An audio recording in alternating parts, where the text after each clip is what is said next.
Don Ronnie, muchísimas gracias por venir y es tremendo honor tenerte por aquí. Gracias a ti por la distinción de la invitación. Siempre a tus órdenes, Alex. Y yo estaba, mira, desde que yo me metí esto del Sábelo Todo podcast, yo estaba pensando, ¿cómo es que voy a invitar a Ronnie? Porque, como tú sabes, una de las secciones es historia. Bueno, artes, historia, Cultura en general, ¿no? Pero ahora que tenemos el mes de la independencia, el mes de la patria, Claro. creo que es una oportunidad idónea para que tú no hables, siendo un todo de la lucha independentista. Bueno, pero eres un todo. Pequeñito. Entonces, ¿por qué no, oye, tener una conversación y nutrirnos de tu conocimiento de la materia? Sí, me alegro y te agradezco la invitación, porque si bien es cierto que cada vez se tiene más documentación histórica, no es menos cierto que al público en general la historia se le hace difícil. Gracias. Como yo lo que soy es odontólogo y soy tu dentista, me propuse aprender historia para mí y procesarla de manera tal que yo la pudiera entender. Y como la llegué a entender, Alex, como un simple civil, no como un historiador, entendí también que desde esa posición se puede transmitir una idea. Y es la idea de los tópicos que yo desarrollo. En el caso de la independencia, para poderla entender, hay que entender parte de la historia de la isla y ahí quedarán aclaradas algunas cosas, incluso, Alex, que están fuera del tema. Desde que España llega a la isla en diciembre de 1492, el 5 de diciembre, porque el 12 de octubre llegaron a América, no a la isla, porque luego se llegó a América. A las Bahamas. Sí, a San Salvador, que ahora es muy discutido cuál fue el punto exacto, luego a Cuba y más tarde al noroeste de la isla de Santo Domingo, que es como se llama y como siempre se ha llamado, correcto, a lo que hoy sería el área de Cabo Haitiano, en Haití, que se fundó 300 años después, por lo tanto no estaba ahí. La isla pasa a ser territorio español. Y durante casi 300 años es territorio español, hasta que de esa manera muy permanente e ilegal, Francia logra de alguna forma quedarse con la parte oeste de la isla. Porque en 1620 la Armada Española saca de algunas islitas pequeñas del Caribe, de algunas islitas de las Antillas Menores, a ocupantes franceses e ingleses. Y al España sacar a esa gente se va a otra isla. Los ingleses se van a Jamaica y los franceses se ubican en la isla pequeña, que hoy es la isla Tortuga, al noroeste de la isla de Santo Domingo. Y luego de algún tiempo ya se interesan en invadir la isla Grande, que es la isla de Santo Domingo, y con el tiempo, colonizadores al fin comienzan a hacer migraciones de la parte oeste a la parte este. Ahí se da una especie de... Perdón que te interrumpa. Se le facilita a los franceses penetrar ese territorio porque por las devastaciones de Osorio, los españoles y los criollos, nosotros, habíamos abandonado por completo. Grave error, o sea, wow. Ese fue el error de los errores. Wow. Esa gente llega a la parte norte, a la isla que hoy es Tortuga, y a la parte noroeste de la isla de Santo Domingo, que hoy es Haití. En esa época y 200 años después no era Haití, y encuentran aquel territorio primero sin ocupantes y segundo con una flora y una fauna tremenda, porque el ganado que allí se quedó se reprodujo salvajemente. Para que tú tengas una idea, se estima que habían 100,000 cabezas de ganado para la época de las devastaciones de Osorio y solo se pudo movilizar el 10% de ese ganado. O sea que se quedó el 90% ahí. Pero los ocupantes de esa parte de origen francés que vienen de las islas llegan 20 años después. Imagínate la cantidad de ganado que había ahí. De ahí nacen los filibusteros y los bucaneros. De esos piratas que se ocupan a otras tareas de producción. Y ya para finales del 1600 mediados hasta finales del 1600, se van haciendo una serie de negociaciones y terminado ese siglo XVII, 1600, la parte oeste tiene que pasar a Francia, porque por un enfrentamiento en continente entre España y Francia, España se ve obligado en una negociación a ceder en la parte oeste y ahí comienza a esbozarse Ese un territorio. Basilea. No, ese es Ryswick. Basilea 98 años después. Y ahí comienza a esbozarse un territorio, ni siquiera una nación y mucho menos una república, formado por franceses. Esos franceses, algunos años más tarde, ya avanzados los 1600 y entrados los 1700, establecen una producción tremenda allí de orden agrícola, establecen una producción de plantaciones bajo una esclavitud salvaje, severa, para que tu público entienda lo que era aquello. Lo que sería el territorio de Haití en ese momento era un 70% de lo que es hoy, porque se han ido tomando territorio. Y en ese 70% de lo que es Haití hoy, vale decir, en lo que sería hoy el Valle de la Vega Real, se producía la mitad del azúcar y la mitad del café que se consumía en Europa, no en Francia. Realmente era un 60 y un 40, pero para generalizarlo. En Europa. En Europa, en toda Europa. Ahí llegaba entre un barco y medio y 2 barcos al día a un lugar donde no habían ni calles, ni escuelas, ni teléfonos, ni sistema sanitario, ni nada. A una aldea, 2 barcos al día a buscar mercancía ahí. Quiere decir como que ahora al puerto de Santo Domingo lleguen 100 unidades diarias. Al mes. Es una cosa fuera de escala por la gran producción. Hay ciudades como Nantes, que creo que es la tercera ciudad francesa, que nace a partir del excedente del dinero de la caña de azúcar de aquí. Entonces, esos franceses con aquel poderío se quedan ahí, y en esa primera negociación de Ryswick, aunque hubo una antes que fue la de Nimega, se le cede esa parte. Pasan 100 años más y por otro contratiempo en continente, en Europa, entre Francia y España, España se ve obligado a ceder también la parte este a través de Basilea. Correcto. Vale decir que en 1800 la isla entera es francesa. Fíjate que en 300 años fue española, luego española y francesa, y Haití no aparece. No.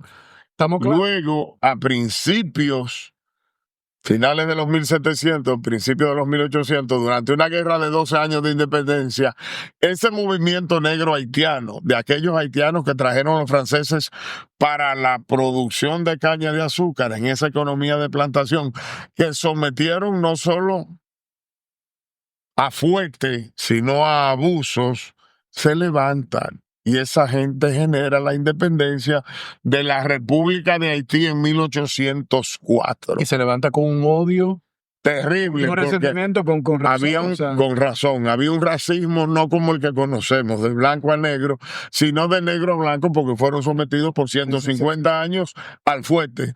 Pero hay que aclarar una cosa. La religión base del vudú, que está centrada en algunas tribus como la Yoruba o los Chan africanos, son religiones negristas. Y esa gente nunca abandonó su religión. La guerra de independencia de Haití de 1791 a 1804, esos 12, 13 años, encabezada primero por un mulato, que es Jogué, continuada luego por un negro, que es Toussaint, destruye Haití y hace que aquella economía próspera, que aquella colonia 1A en el planeta quede devastada. Por lo tanto, todo el movimiento negro que conquista Haití necesita tierras para repartirla a su élite militar. ¿Cuál es la conducta? invadir el lado este, Vamos para el otro lado. donde no se ha destruido la producción, que no era de plantación, sino ganadera Agrícola y de y plantación ligera, como Sí. cítricos y eso. Sí. Y viene una invasión luego de un periodo de era de Francia, de la Reconquista y de la España boba, y la España boba termina con una verdadera invasión haitiana, que no fue En el 21. en el 22. El 22. En el 21 fue el levantamiento de la independencia efímera de Núñez de Cáceres, y como no encontró el respaldo por diferentes situaciones, los haitianos aprovechan e invaden. No fue llamamiento, Alex, y eso es importante que el público lo entienda. Hubo algunos grupos que querían que los haitianos vinieran, pero no oficialmente el Estado Dominicano y mucho menos la población dominicana. Por lo tanto, fue la tercera invasión haitiana del siglo XIX. La primera fue en 1801 de Toussaint, que fue un río de sangre. La segunda, 1805, de Dessalines, un asesino de entraña que ni siquiera era haitiano. Y la tercera ¿Dessalines de dónde era? era de una de las islas. Y peleó incluso en la Revolución norteamericana, cuando el asedio de Savannah, de Atlanta y algunas cosas, porque había un movimiento negrista. Sí. Y entonces esa invasión, donde no hubo guerra, fue una invasión con 12,000 soldados. A un lado este de la isla, que aquí no habían 40 ni 50,000 habitantes. Recuerden que la prevención es la mejor medicina. Por eso, Amadita Centro de Vacunación abrió sus puertas. Ubicada en la avenida San Vicente de Paúl, número 321, en Megacentro, Plaza del Parque, primer nivel. Para protegerte a ti, a tu familia y a tus colaboradores. Amadita Centro de Vacunación, un espacio pensado para todos. O sea, dispuesto a pelear, Sí, claro. porque el resto eran niños viejos y enfermos. Entonces, hubo una invasión haitiana tercera, que no fue como enfrentamiento militar inicialmente, pero que terminó siendo una dictadura. Y es ahí donde cae la isla total en manos de Haití. Y es por eso que los dominicanos son el único país de habla hispana en América que no se independiza de España, sino de Haití. ¿Qué pasa?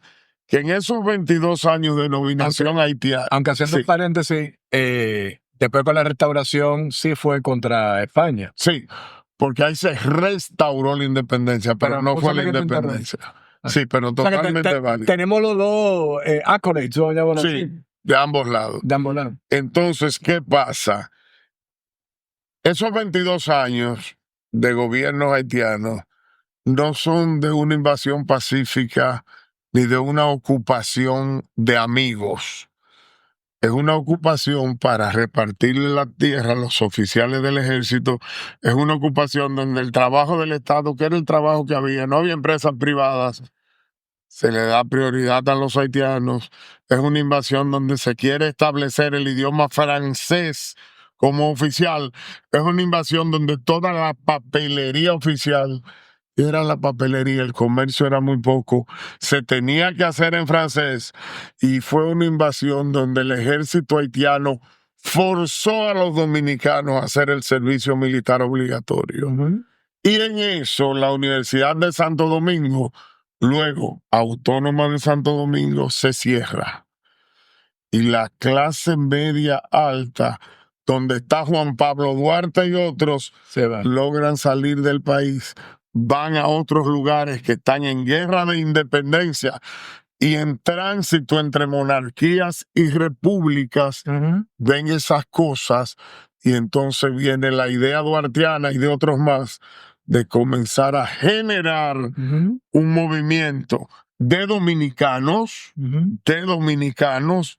para separarse de Haití. Está la famosa historia, no sé si eso está documentado, creo que sí, que después el mismo Duarte lo escribió, de que cuando Duarte se va a estudiar a Europa, el capitán del navío, él le dice, yo soy dominicano, y le dice, tú no eres ningún dominicano. Y no tienes vergüenza, no tienes vergüenza porque el pasaporte en el que iba en la embarcación era un pasaporte haitiano, porque la isla era haitiana.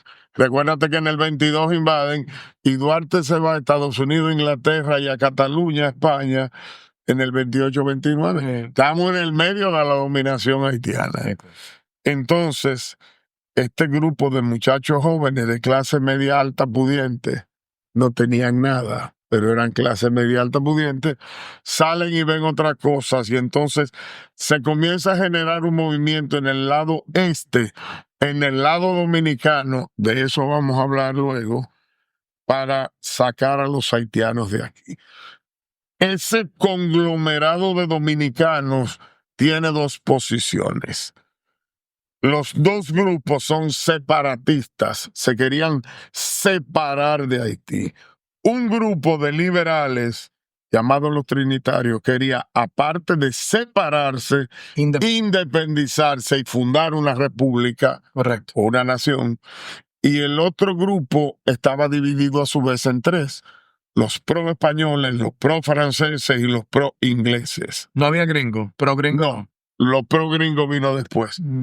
Y viene un enfrentamiento entre los trinitarios, separatistas e independentistas, y el otro ala. Por eso es que Duarte y Santana y Báez nunca acoplaron, porque los dos eran separatistas, pero uno eran independentistas y los otros querían una anexión. Tenían esa diferente visión de qué pasaba después de separarse de... Duarte y su grupo sostenía que el país, la nación tenía condiciones para sostener una independencia y los otros no. Evidentemente, las negociaciones con otras potencias eran también para los dirigentes quedarse arriba. Pero claro. Y el mejor ejemplo de eso es Pedro Santana. Y Buenaventura y Buenaventura duró, ¿cuántas veces creo que fue 5 veces presidente, y Pedro Santana 3 o 4. Y Buenaventura Báez duró su bueno, ¿cuánto? 50 años, 40 años, entrando y saliendo. No, 10 o 12, no más. Tan chico. Lo que pasa es que es chin, pero era mucho. Eran aldeas donde el tiempo era muy largo. No había casi nada que hacer. Claro. Santo Domingo fue una aldea hasta los otros días. Claro. Entonces, ese movimiento independentista o el movimiento separatista, sobre todo el ala independentista, yo lo veo que tiene 3 etapas. La etapa preparatoria y de negociaciones políticas, que fue intensa desde la fundación de la Trinitaria en el 38, que duró poco y luego se transformó en 2 sociedades más, hasta 1870, que es que Haití reconoce la independencia. La primera es política. Los dominicanos hacen negociaciones políticas permanentemente, incluso con el ala liberal haitiana. Boyer tuvo 21, 22 años en el gobierno, pero tenía oposición. Entonces los dominicanos de Duarte y ese grupo se relacionan con los reformistas de Haití con tal de separar, y son apoyados de ellos. Lo que ellos no visualizaron es que el plan de Duarte tenía una segunda etapa, que era la independencia. Se hizo política. Luego se declara la independencia en un segundo movimiento, periodo, y luego viene un tercero, que es la Guerra de Independencia Dominicana, Alex, que dura 12 años. Sí. El primer enfrentamiento fue en marzo del 44 y la última batalla de independencia fue en enero o febrero del 56. Entonces hay un periodo no continuo de guerra, pero sí que los países están enfrentados. Sí, que Haití no se rendía. Haití todavía tenía el concepto de conseguir. Habían 2 razones fundamentales. Una, totalmente válida para ellos. Yo soy una república que me independicé y no creo en la esclavitud. Y estoy rodeado de esclavistas. Del lado derecho, de esta parte, habían españoles y creían en la esclavitud. Sí, claro. Puerto Rico y Cuba eran españolas, creían en la esclavitud.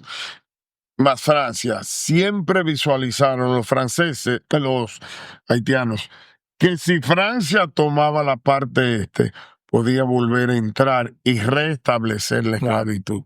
Entonces, su primera razón es no dejar ni que España, en España boba, ni Francia, en era de Francia, tome la parte este, porque tenemos al enemigo ahí.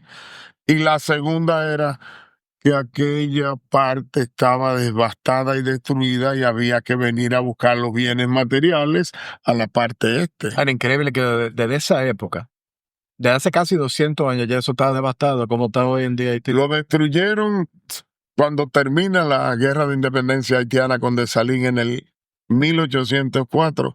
Aquello estaba devastado porque hicieron lo que se ha contemplado poco en historia también, para poder transformar el campo productivo, la producción agrícola, transformaron el campo.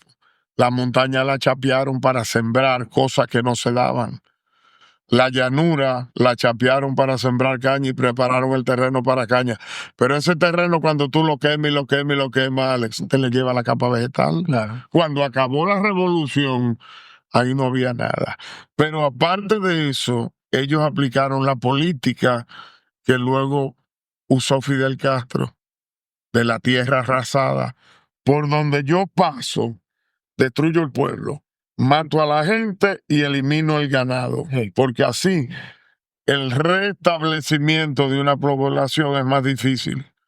Entonces, arrasaron en la revolución de ellos y quisieron arrasar en la invasión hacia este lado. Por suerte, un grupo grande de dominicanos formó básicamente dos frentes, el frente del sur y el frente del norte, y nunca lo dejaron llegar a Santo Domingo, Y que era la meta. claro, Santo Domingo capital, porque ese era el signo del poder.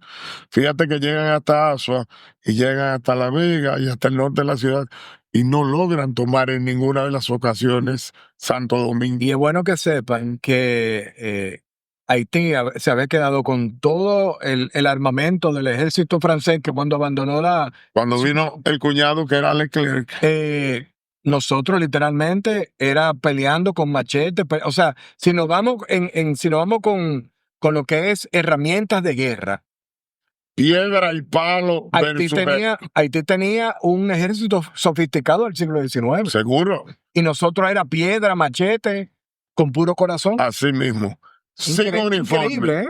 De hecho, Haití tenía un ejército. Sí. Nosotros no. Fíjate que Pedro Santana llega a Asua con 2,000 hombres, de los cuales más o menos la mitad eran gente que trabajaba en el campo para él, para Ramón, su hermano y otros Sí. más. Y los otros los recogió en el camino. En lo que Santana llega a Asua, Duvalier y Francisco Soñé le dan durante un par de semanas entrenamiento militar a los campesinos. Por eso nosotros no teníamos militares, sino milicianos. Era gente que se había sumado al movimiento porque no había ni ejército ni marina. La marina se funda en el medio de la guerra de independencia con la batalla de Tortugueros. Sí. Entonces, como dice el doctor Euclides Gutiérrez Félix, este es un pueblo de gente brava. Este es un pueblo que se ha tirado 4 dictadores. Tú sabes que 4, no 1, no.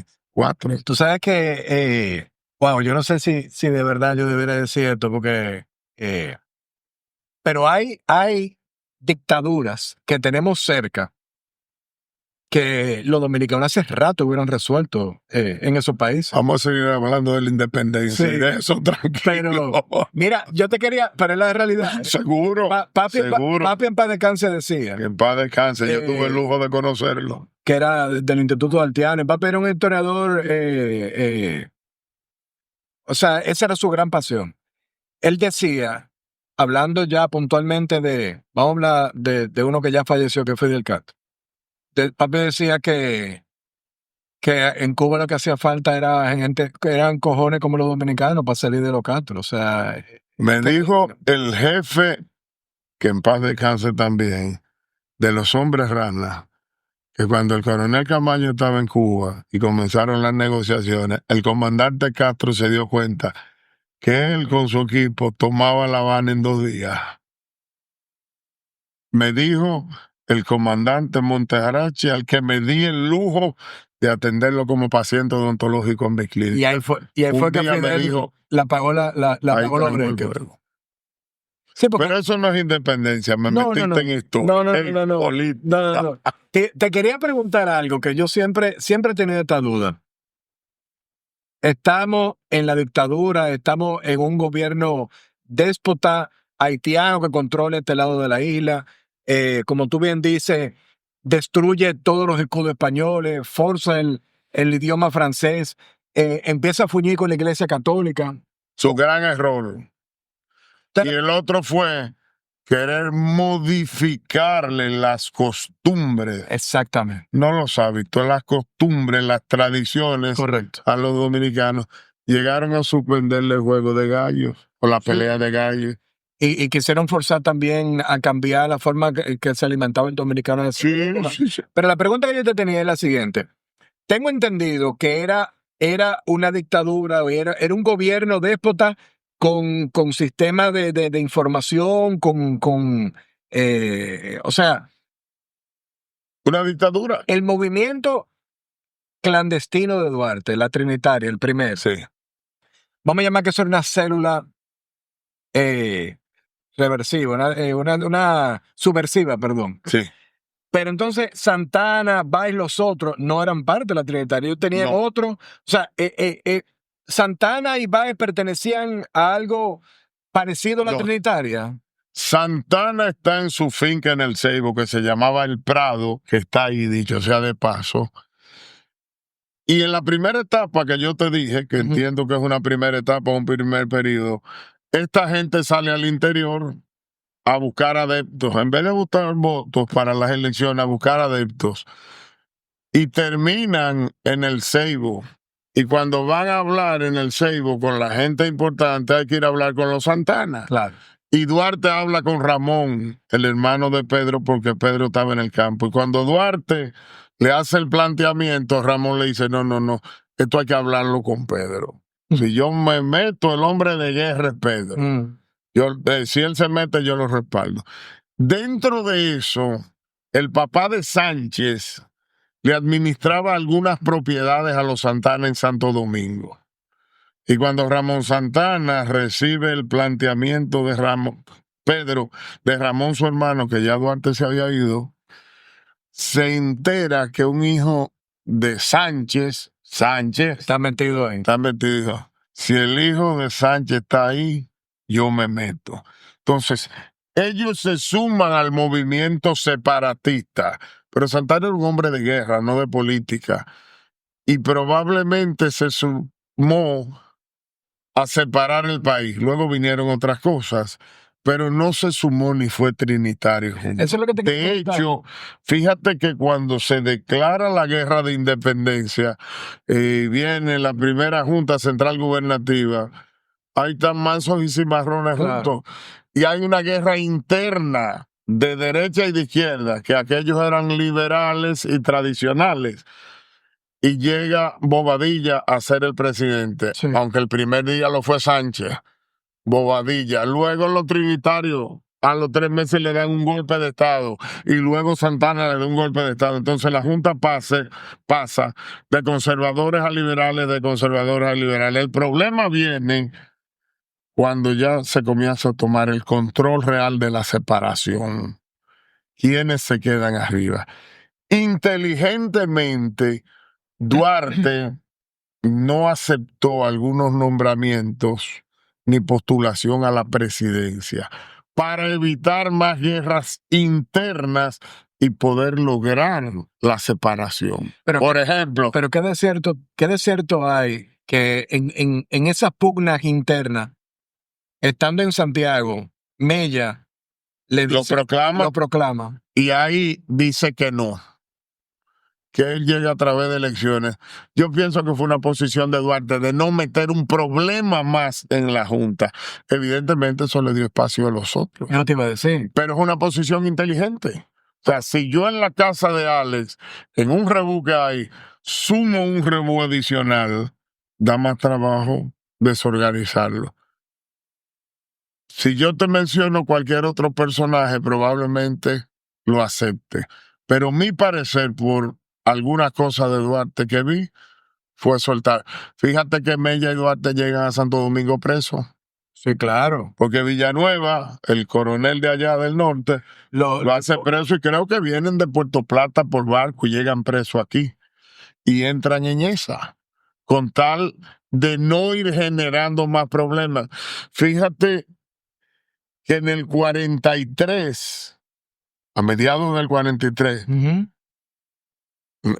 no se ha declarado la guerra de independencia. Duarte con Pedro Alejandrino y el loco Ilustrado, que eran sus dos discípulos, se van del país porque está Haití casi descubriéndolo y deciden abandonar el país para que la cosa se suavice y poder seguir con el proyecto. Bueno, el 27 de febrero Duarte no estaba aquí. No estaba aquí, llegó el 13 de marzo después, junto con los otros dos que estaban fuera. Sí. Habían abandonado el país, habían hecho algunos intentos de regresar y Duarte no veía que era el momento. Yo llego ahora y estos que se están matando, le voy a sumar más problemas.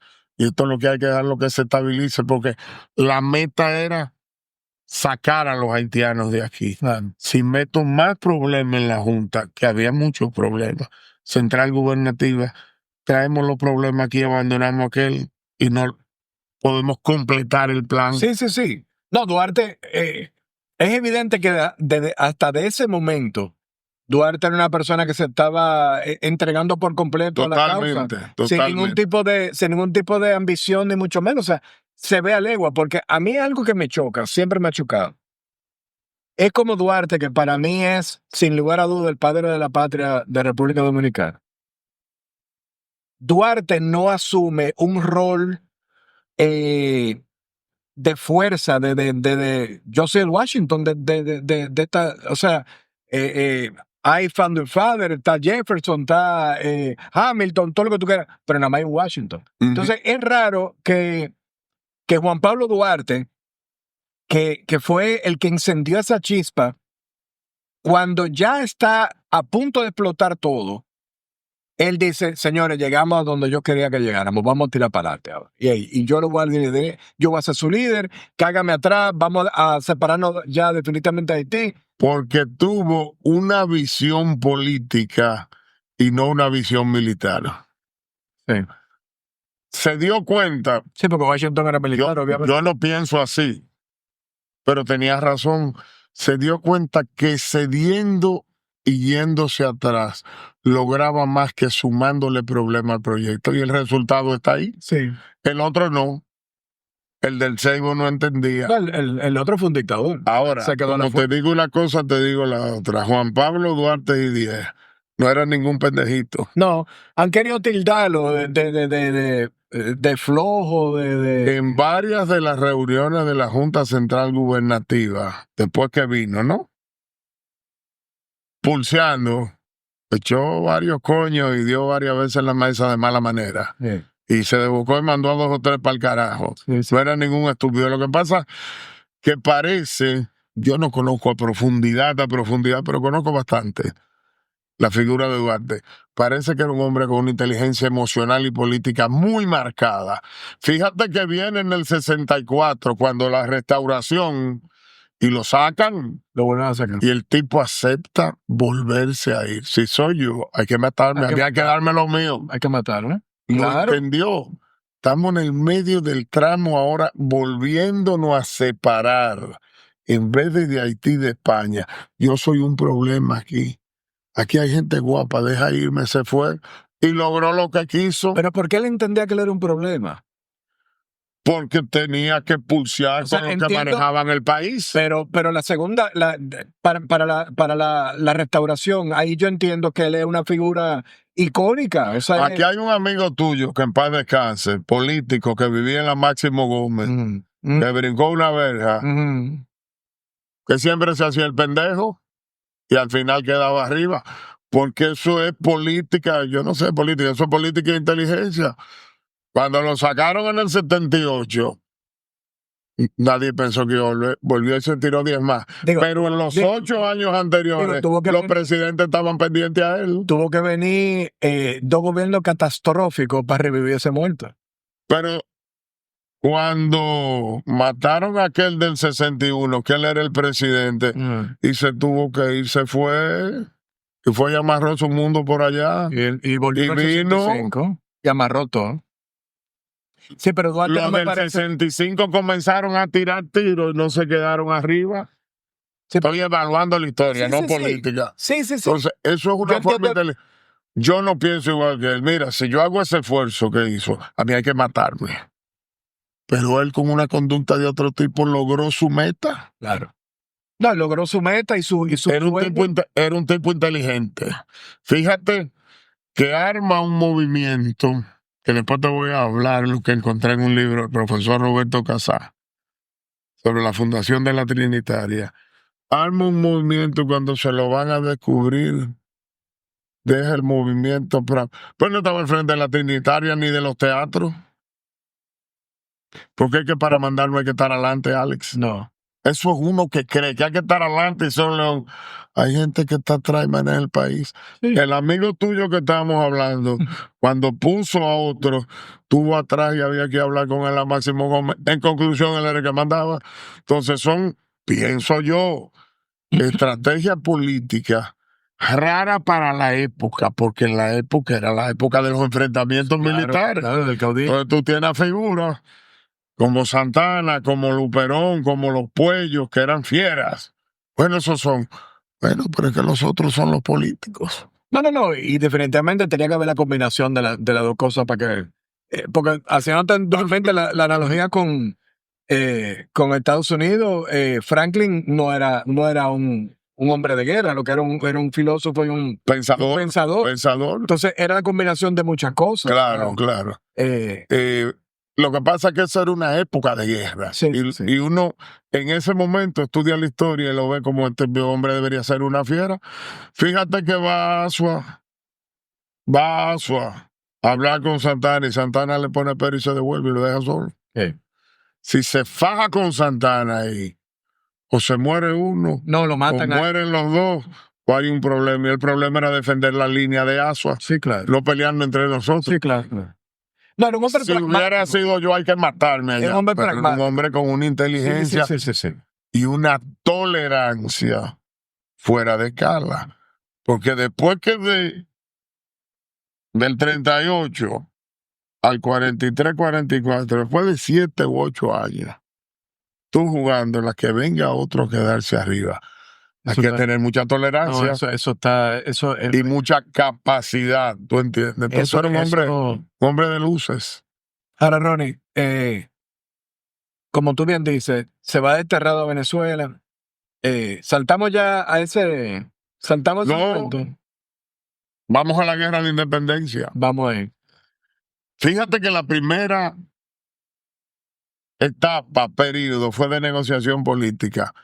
El 27 de febrero suena el trabucazo y hasta el 13 de marzo no hay un tiro. ¿Por qué es esto? Que una gente manejado por los extranjeros declaran la independencia, tiran un tiro, toman el control de la ciudad, izan bandera, izan bandera, cantan un himno y no hay un tiro de enfrentamiento. Políticamente estaba todo negociado.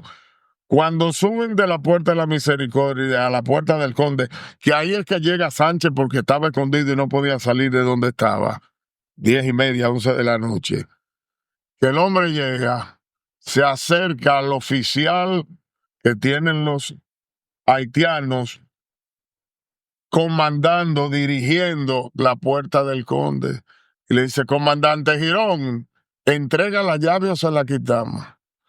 Aquí está. Estaba negociado y ahí mismo le dio la orden: abra la puerta.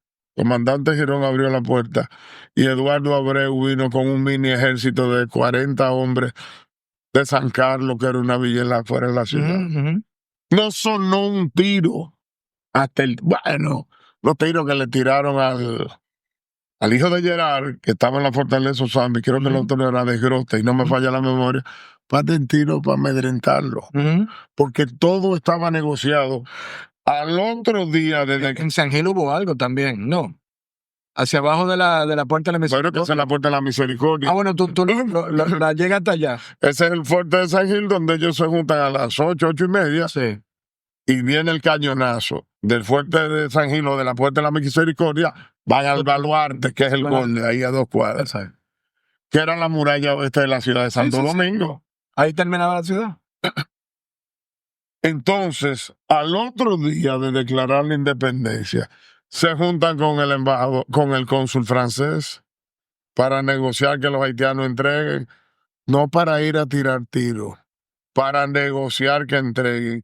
Y al mismo tiempo mandan trinitarios al interior Para entonces empezar. para amarrar políticamente, y a esa gente que ya se habían ganado decirle para declarar la independencia y montar todo el mecanismo de defensa. ¿Y cuál era la La negociación? cosa estaba tan clara que Santana vino del este y declaró la independencia el 26. O sea, no fue que un tiro, eso estaba armado. Y Santana se equivocó o asumió, porque hubo unos cambios de fecha. Ajá. Y el 26 entra y en Guanuma declara la independencia a tiros. Yo no sabía eso. ¿Dónde fue eso? Santana del Este. Recuérdate que del Este se venía por el norte, se llegaba a Guanuma, se pasaba por los llanos a Guanuma, y de ahí Guanuma estaba un chin más allá de Vallaguanes, de Monte Plata, era que se bajaba al Ajá. sur hacia la ciudad. Y por ahí vino el tipo ya habiendo declarado que Santana el 26 declaró. pues, estaba eso arreglado. Un país que declara la independencia, que tiene 8 años con estrategia, y después de eso se pasan 2 semanas y no hay un tiro. Y los haitianos se van sin poner pero. Le dieron, creo que 4 días para que toda la oficialía haitiana se fuera. Sí, eso yo lo sabía. A menos que el que se quedara se declarara dominicano, y le dieron un mes a los civiles haitianos, y aquí no mataron a nadie. Estaba arreglado eso. Lo que pasa que como ese movimiento fue armado entre los dominicanos separatistas, algunos independentistas y otros no, y la parte izquierda, la oposición, que era la reforma, solo tenían de enemigo al gobierno como tal, que era Gerard. Entonces, cuando llega la noticia, Gerard monta un ejército para venir Exactamente. por 2 flancos. Por el flanco del norte, aquellos que salían de Cabo Haitiano, donde llegaron los españoles. Correcto. 300 años, que venían por Dajabón, Montecristi, Santiago, La Vega, Guanuma, Santo Domingo, y aquellos que salían, porque Cabo Haitiano había sido capital, luego de la capital, que ya era Puerto Príncipe, que venían por el Valle de Azua, por el Valle de Neiva, Azua, Santo Domingo. Fíjate que todo el proceso de la guerra de independencia, en los 12 años, las invasiones son por el mismo sitio. Sí. Porque la cordillera central parte en 2 pedazos, por decirlo, el territorio nacional. Entonces, los que salían de Cabo Haitiano venían por el norte, los que salían de Puerto Príncipe venían por el sur. Entonces, esas 12 batallas se dan en esos 2 canales. 11 batallas en tierra y 1 en mar.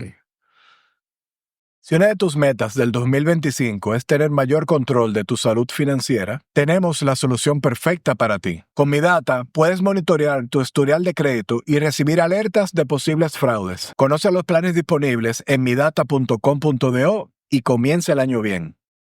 ¿Cuál era la estrategia? Por ejemplo, en el sur, no dejarlo llegar a Santo Domingo. Yo voy y bloqueo en Azua. ¿Por qué bloquean en Azua?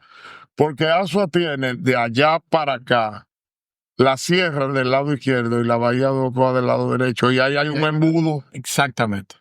Entonces, por más gente que tú traigas, si yo te cierro un embudo, me van a quedar 50 de frente.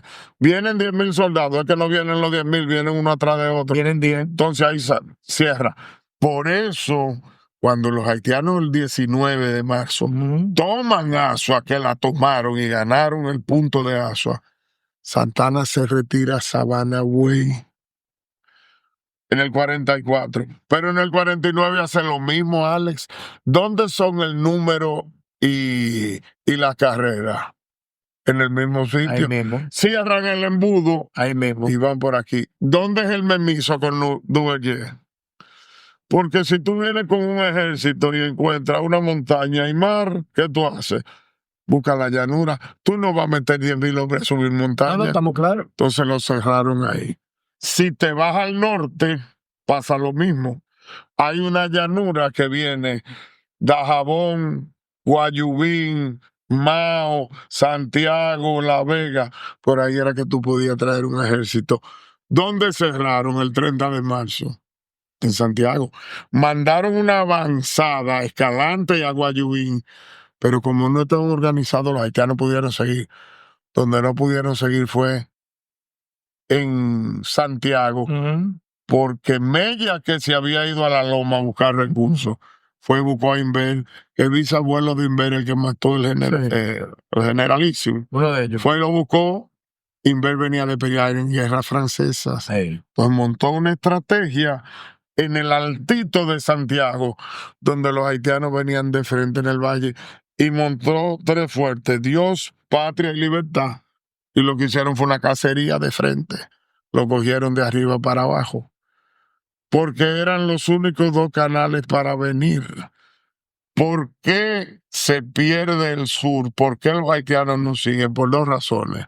Porque el León del Seibo, que fue declarado un libertador, cierra ese embudo, y la Marina Dominicana, que nace ahí en guerra, en la batalla de Puerto Tortuguero, bloquea Asua, y el abastecimiento de hombres y de comida que se hacía por mar para llegar y no pelear con nadie, no se da. Gerard se ve obligado a retirarse. Pues para 2 meses en Asua no me llegan hombres, no me llegan tiros, no me llegan comida y me tienen bloqueado. ¿Qué me queda? Volver. Y aparte de eso, de Santiago, habían mandado a decir que uno se murió y el otro se devolvió para quedarse con el gobierno. Entonces, esa estrategia militar, esa geografía y la inteligencia política de Duarte y su grupo, con la bravura de otros, comenzando por Santana, correcto, pasando por Duvalier, que un amigo tuyo lo llamó el centinela de la frontera y ganó 3 o 4 de las batallas, fue lo que evitó que conquistaran Santo Domingo. 100%, 100%. Pero Duvalier no tiene la dimensión que él se merece. No, lo sacaron. Y a Duarte lo sacaron. A Duarte lo rescatan 20 años después. A eso vamos, espérate. Duarte desaparece. A ese vamos, que yo creo que esa es mi parte favorita de lo que tú llamas ahora. Pero, wow, te voy a decir algo, hasta se me olvidó. Que Duvalier yo creo que los haitianos también subestimaron por completo al dominicano, a nuestro... Primero, estaban divididos en 2. Segundo, subestimaron a los dominicanos. Y te dije ahorita que el doctor Euclides Gutiérrez Félix dice que este es un pueblo de gente brava, pero es bravo que son los de aquí. Y tercero, se había sumado, eso es una posición mía, no que la haya leído de ninguna autoridad, el cansancio de los dominicanos que lo cogieran de mojiganga. Fuimos colonia española, fuimos colonia francesa, aquí estuvieron los ingleses, aquí estuvieron los haitianos, nos dieron fuerte, nos asaltaron, intentaron desconsiderarnos, nos quitaron los empleos, nos saquearon. Durante 300 años, los dominicanos se cansaron y aparecieron los guapos. Eso pasó entre el año 30 y el 61. Bajo tu lógica, si se hubiera podido hacer una encuesta entre todo el mundo que estaba luchando por la separación con Haití, la gran mayoría de esa gente querían independencia. No queríamos ser parte. O sea que Santana era la minoría que quería separación, pero anexión a una gran potencia. Déjame hacer un ejercicio contigo para llegar a la conclusión. 1801, Toussaint entra y avasalla a los dominicanos. Después de engañar a los dominicanos, porque era un genio militar, a los dominicanos, a los españoles, a los franceses y a los ingleses. Y aguantamos esa cajita. 4 años después aguantamos la invasión de Desalín, que aunque no tomó la ciudad de Santo Domingo, no fue un río, no. Fue un lago de sangre. Fue una masacre con odio. Pero visceral. Odio. Visceral. Sí. El que quiera saber qué tan visceral fue, que busque un libro que acaba de publicar mi amigo Miguel Reyes Sánchez, que es diplomático, es embajador, un intelectual, sobre la invasión. Ese sí. Que ahí está la documentación, y tú lo lees y te pones frío. Y eso que Miguel es un hombre decente y escribe fino. Yo he leído algunas cosas y es una fue cosa atroz. Fue atroz. Esa es la palabra. Y luego viene la otra invasión pacífica y durante 22 años nos meten bajo el yugo. Coño, Alex, ¿se puede decir mala palabra? Sí, se puede decir. Coño, estábamos cansados. Y el pueblo dominicano se había ido formando como entidad social y ya tenía que comenzar a defenderlo de él. No estamos en la isla de Santo Domingo, que lo que habían eran poblados sueltos. No. Estamos en una población que ya tiene varios cientos de años viviendo juntos, con la misma costumbre, con la misma lengua, con la misma religión y con la misma identidad. Hay una nación. Lo que no hay es un estado y una república. Hay una nación. Perdón que te interrumpa, que será bueno que los que nos están escuchando sepan esto. El gentilicio dominicano, que mucha gente se equivoca, no sale del 27 de febrero de 1844. Nosotros éramos dominicanos mucho antes. Por eso que tú dices que ya éramos una nación, ya tenemos una identidad, ya teníamos... Hay un dominicano que tiene 25, 26 años viviendo en Sevilla, que es el que está revisando todos los archivos de India. Sí. Un intelectual, un hombre formadísimo. Creo que por los 1600 ya se hablaba de... Que dice que ya el dominicano está esbozado en 1580. 1580. 1580. Pues mira, ya los ocupantes del territorio tenían costumbres, lengua, Pero vamos a hacerlo más fácil, para no entrar en discusión. En 1621 ya hay una célula real, un documento oficial español que habla del pueblo dominicano. Ese yo lo vi.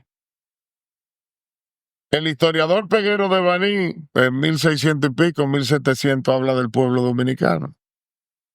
No es que tú y yo queremos, es que los documentos oficiales ya hablan del pueblo dominicano, porque una nación o pueblo es un conjunto de habitantes que viven en un lugar determinado, en un tiempo determinado, con costumbres similares, con religión y con una misma lengua.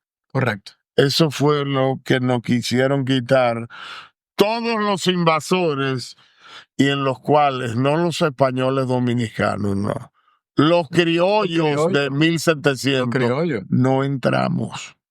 Criollos, eso que los españoles, por ejemplo, Núñez de Cáceres, fue un error histórico. El Haití español. Pero que Haití español del carajo. Eso fue un error histórico. Sí. Haití español. Es que esto no era Haití. Ni la isla era isla de Haití. La isla se llama, primero, que Quisqueya es un invento.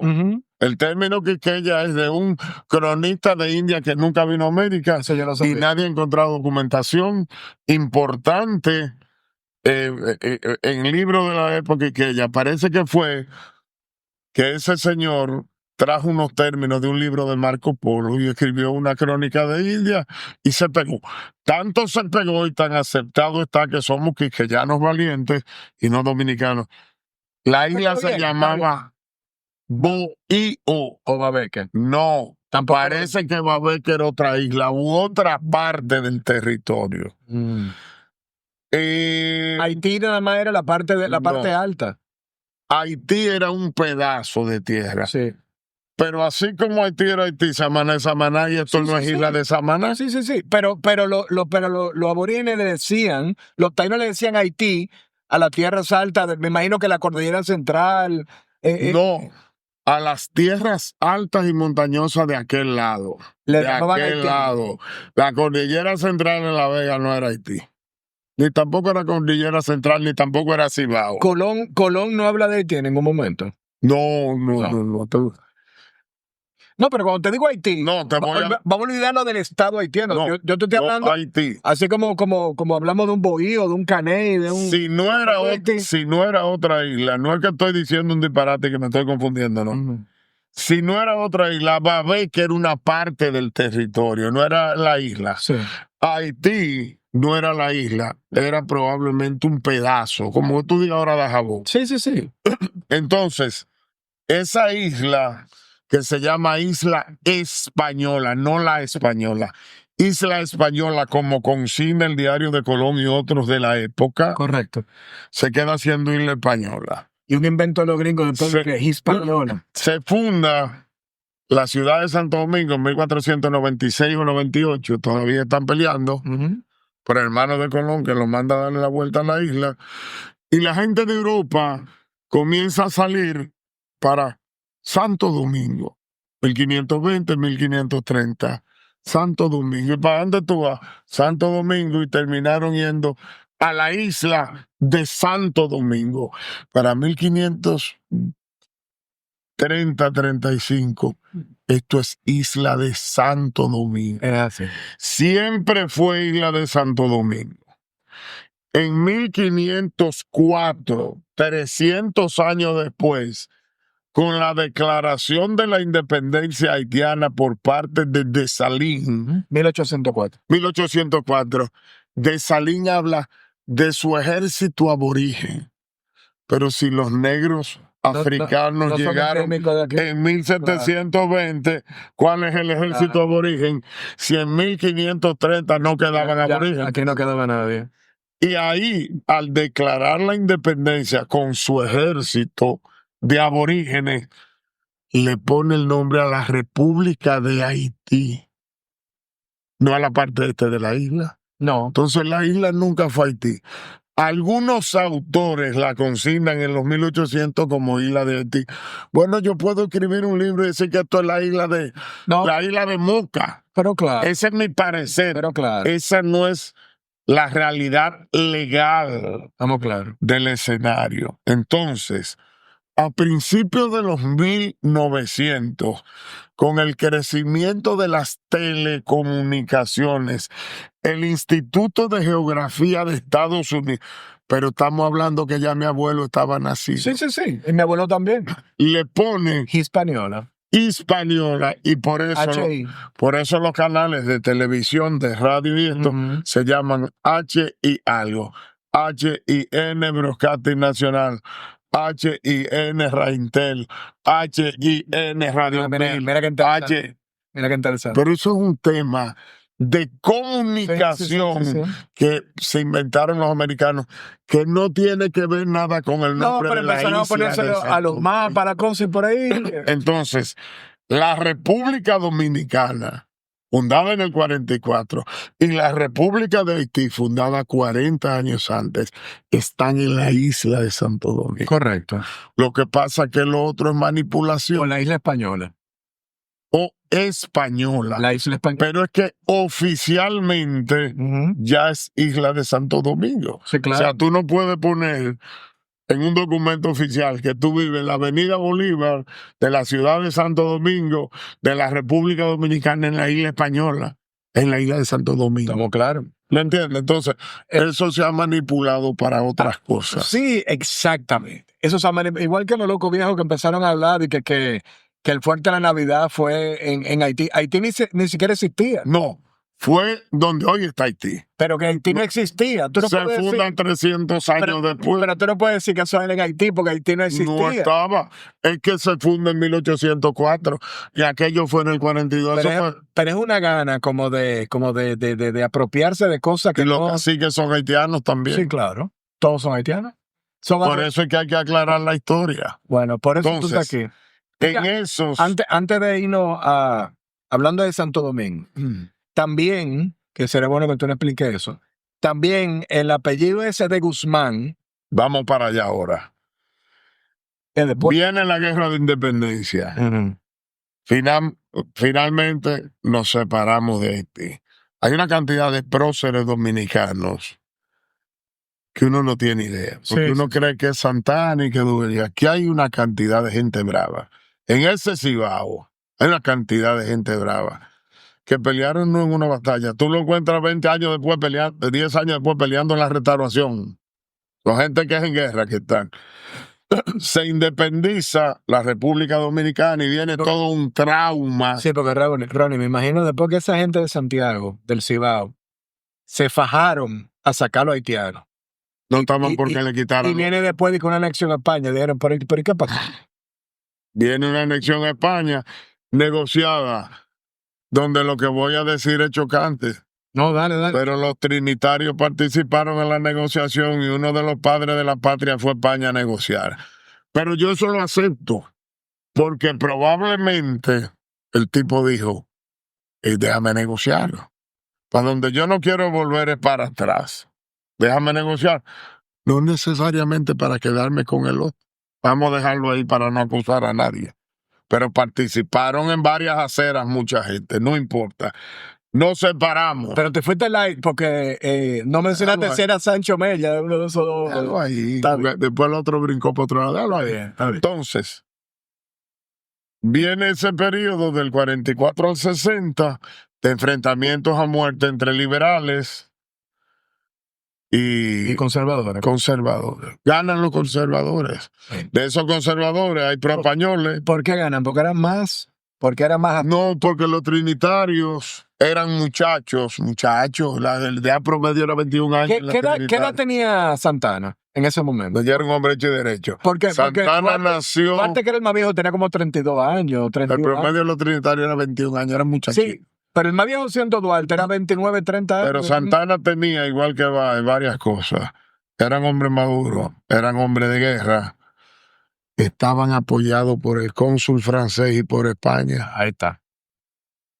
Porque lo que querían era volver para acá. Sabían sus inclinaciones. Saint-Denis es que hace todo, el cónsul, es que hace toda la maniobra. Saint-Denis es el que le pide a Santana que no mate a Duarte.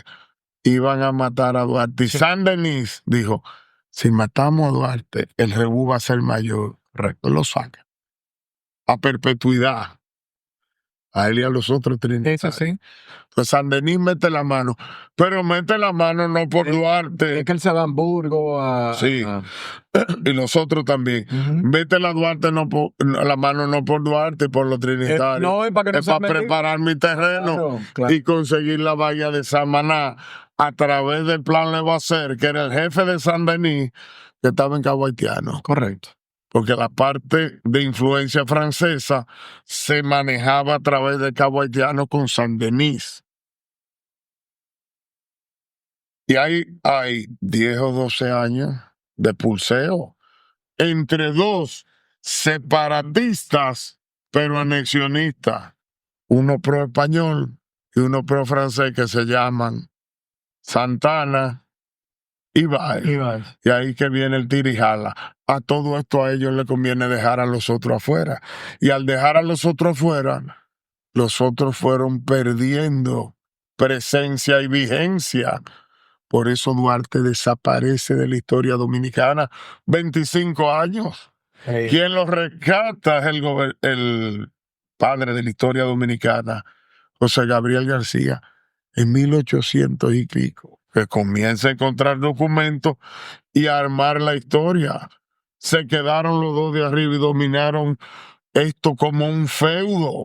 O estás tú o estoy yo, que comenzaron juntos. Sí. Y la política los separó.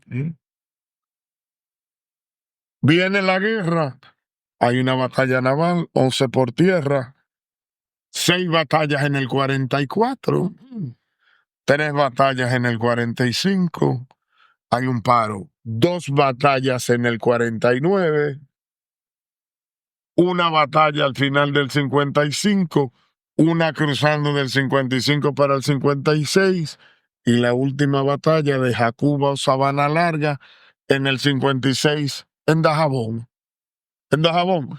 Porque venían de Cabo Haitiano. Claro. Las otras fueran de Asua para allá, porque venían por el sur. Viene esa desgracia y luego viene la anexión. Nos separamos, pero Haití entiende que esto todavía no reconocen eso. No. Ahí vienen algunos que quieren negociar Samaná, pero para coger un dinero.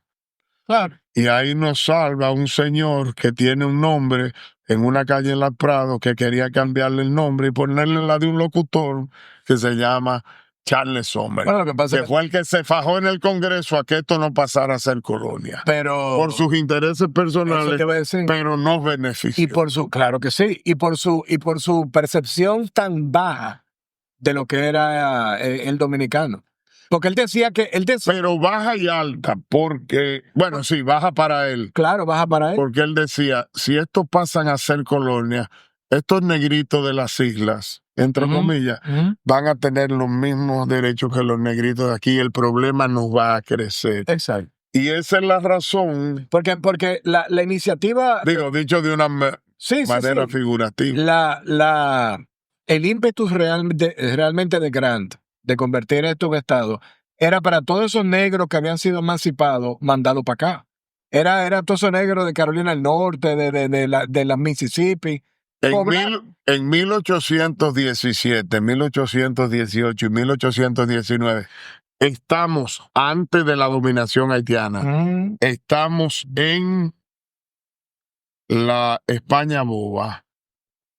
Un grupo de blancos americanos se dan cuenta que tienen un problema entre manos. Y es que los negros, que ya no son esclavos, sino libertos, tienen una religión que genera problemas, la africana negra, que se llama AME y algunas otras, y tienen un estado civil que no existe, porque no son ni negros esclavos, pero tampoco son ciudadanos. No le dieron la ciudadanía para que no tuvieran poder y voto. Y esos negros son un problema. Y se crean una serie de corporaciones para sacar a esos negros del país. En 1824, que ya Boyer ha invadido esta parte de la isla y que la isla de Santo Domingo es totalmente haitiana, siendo isla de Santo Domingo y sin cambiar de nombre, Boyer decide aceptar de esos negros que quieren sacar de Estados Unidos a 6,000. 5,700 llegan a Puerto Príncipe y en 1824 llegan 300 a Samaná, que son los negros americanos de Samaná, del anuncio de Ron Barceló, que no son los cocolos de San Pedro, que llegan en 1870 u 80, que es 50 años después. Sí. ¿Por qué Boyer acepta a esos negros en Samaná? Porque Samaná había sido fundada en 1756 por blancos canarios y Boyer quería implantar el dominio negro por la religión racista y negrista que tienen en Samaná. Y ahí recibe esa gente con la suerte para nosotros que fue una colonia de negros educados que se dedicaron a cuidar a los enfermos, a pescar, a cultivar, a enseñar y a hacer trabajo artesanal, ahí no hubo ningún tipo como de los conflicto. cocolos. Exactamente. No hubo enfrentamiento. Esa gente se mantuvo aislada Y hasta de los blancos, pero no por cosas raciales, sino por cosas religiosas. Y hasta los otros días se notaba la presencia de Pero eso. claro que sí. Ya eso se perdió. Ya se desvaneció. Tuve el gusto el año pasado de ir a la churcha, conocer al pastor, y me invitó en julio a la celebración de los 200 años de la fundación de la iglesia, a la cual no pude ir. Cuando vayas a Samaná, ve, porque el templo tiene atrás 2 tumbas. Uno de los 2 pastores que vino y de la esposa, que fueron los fundadores de la religión. Ah, sí. Sí, tiene las tumbas ahí. Creo que tengo fotos. Si la encuentro, te la voy a enviar. ¿Qué pasa con Santo Domingo de Guzmán? Vamos a cerrar la independencia. Vamos a cerrar la independencia. Finalmente nos reconocen eso y vienen todos los avatares que tú conoces. Para 1800 y algo, 80, 70 y pico, nos reconocen la independencia. Viene esto, caemos en Lilith y viene luego el siglo XX que lo conocemos.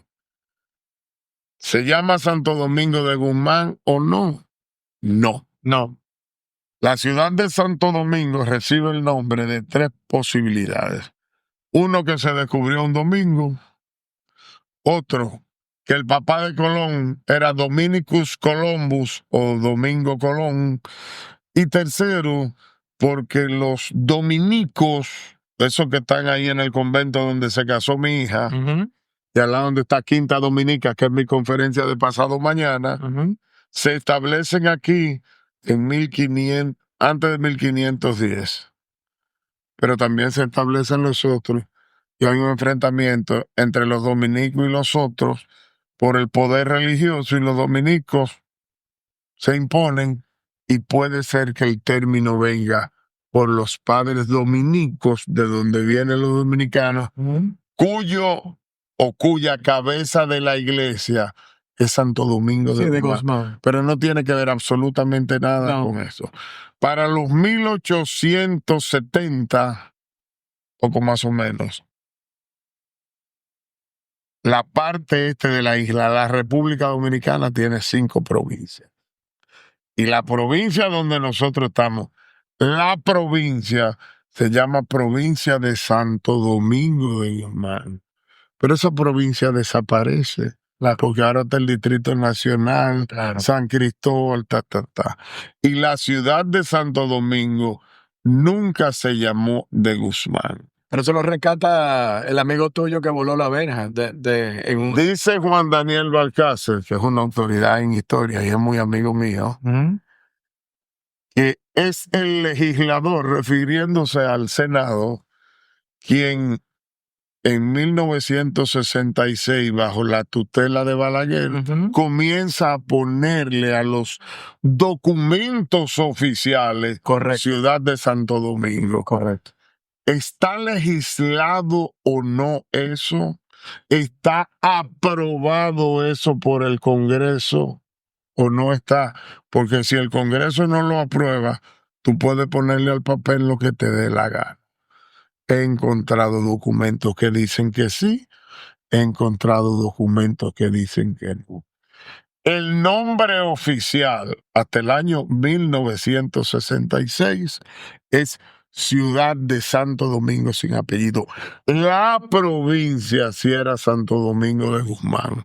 En el próximo programa espero tenerte una respuesta contundente si es Santo Domingo de Guzmán o no hoy día. Pero el nombre oficial de la historia es Santo Domingo sin apellido. ¿Distrito Nacional desde cuándo es? ¿De hace mucho? No te lo sé decir, pero cuando terminó el siglo XX,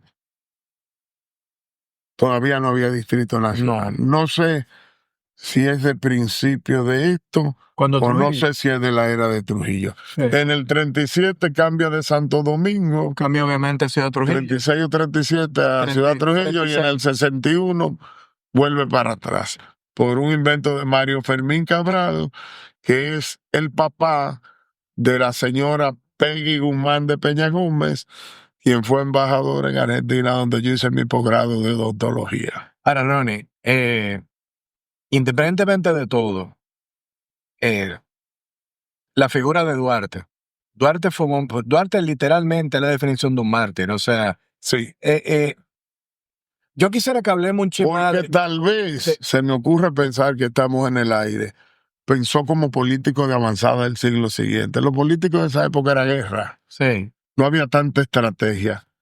Pensó y pasó como un mártir, como un pendejo. Literal. Porque hizo política fina, viéndolo a distancia. Porque es que todo lo que ató sin pelear con nadie, al final le salió, aunque él no estuviera presente. ¿Casualidad o estrategia? Yo pienso que fue estrategia. Mira, yo voy a por mantener esa imagen que yo tengo de Duarte, que es lo máximo que nosotros hemos tenido. Yo voy a pensar que sí, que fue estrategia. Si tú le das en el tiempo, fue pero lo sabía o le salió así. Pero mira, pero por estratega, casi ni nos enteramos de quién fue Juan Pablo Duarte. Lo salvó el historiador nacional. Entonces, no se hablaba de Juan Pablo. Entonces, obviamente los que se quedaron, los dos que se quedaron, querían olvidar. Es más, todo. Lo salvaron los historiadores, no solo el nacional, los de allá hasta ahora. Porque en algunos regímenes no estaba la foto de él en los cuarteles, ni en el palacio, ni en los documentos oficiales. y uno de ellos duró 30 años. Ujú. Y cuando Lili tampoco, porque resulta que el ministro de guerra de Lili era hijo de Mella. Entonces había sanchistas, Sí. mellistas y duartistas.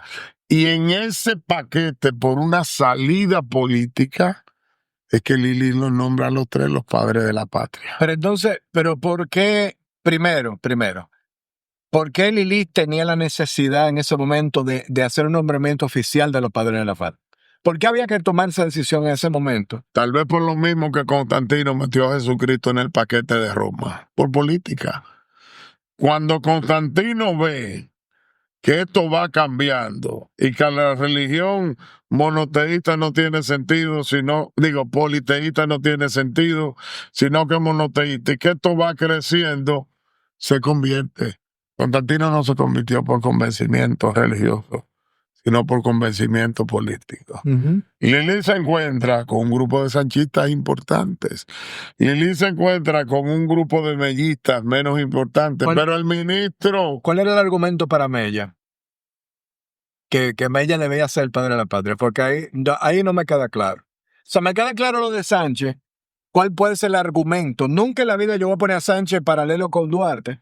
Y eso que uno de mis Como mejores dice amigos, otro historiador, uno de mis es mejores- que los dos eran duartistas. déjame decirte algo. Uno de mis mejores amigos, que seguro va a estar escuchando esto, es descendiente de Sánchez. Él se llama Carlos Sánchez.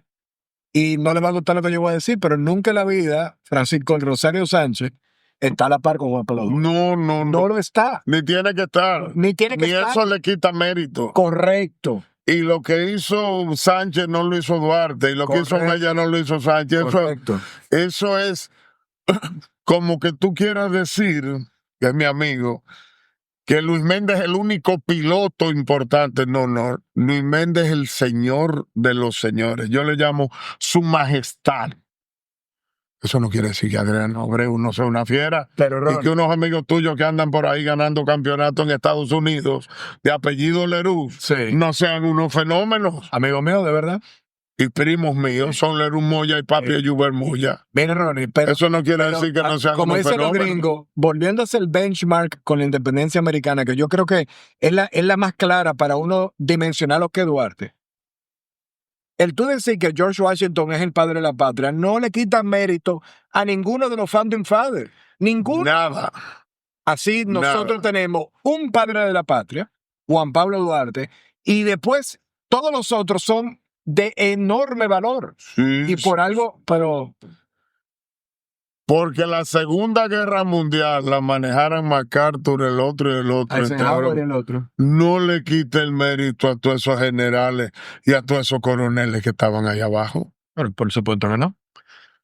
Dijo un día, lo leí por ahí buscando una documentación de los Juventus, no sé por qué me encontré con Winston Churchill, que el problema del ser humano es que lo que quiere es ser importante y no útil. Y a veces siendo útil tú eres más importante, porque no todo el mundo Y más en esta época. tiene las herramientas, como diría mi hija que es psicóloga, y que esos son los términos nuevos, Herramienta. para ser importante. Tú puedes ser un tipo súper útil, porque no tiene las herramientas más importantes, y siendo súper útil podría tener más mérito que ser importante. No, nos vamos a meter por un hoyo negro que vamos, antes de meternos, pero tengo que decirlo, vivimos la época de la importancia, o sea, vivimos la época de los 5 minutos de fama, donde todo el mundo vía redes sociales, todo el mundo quiere ser famoso.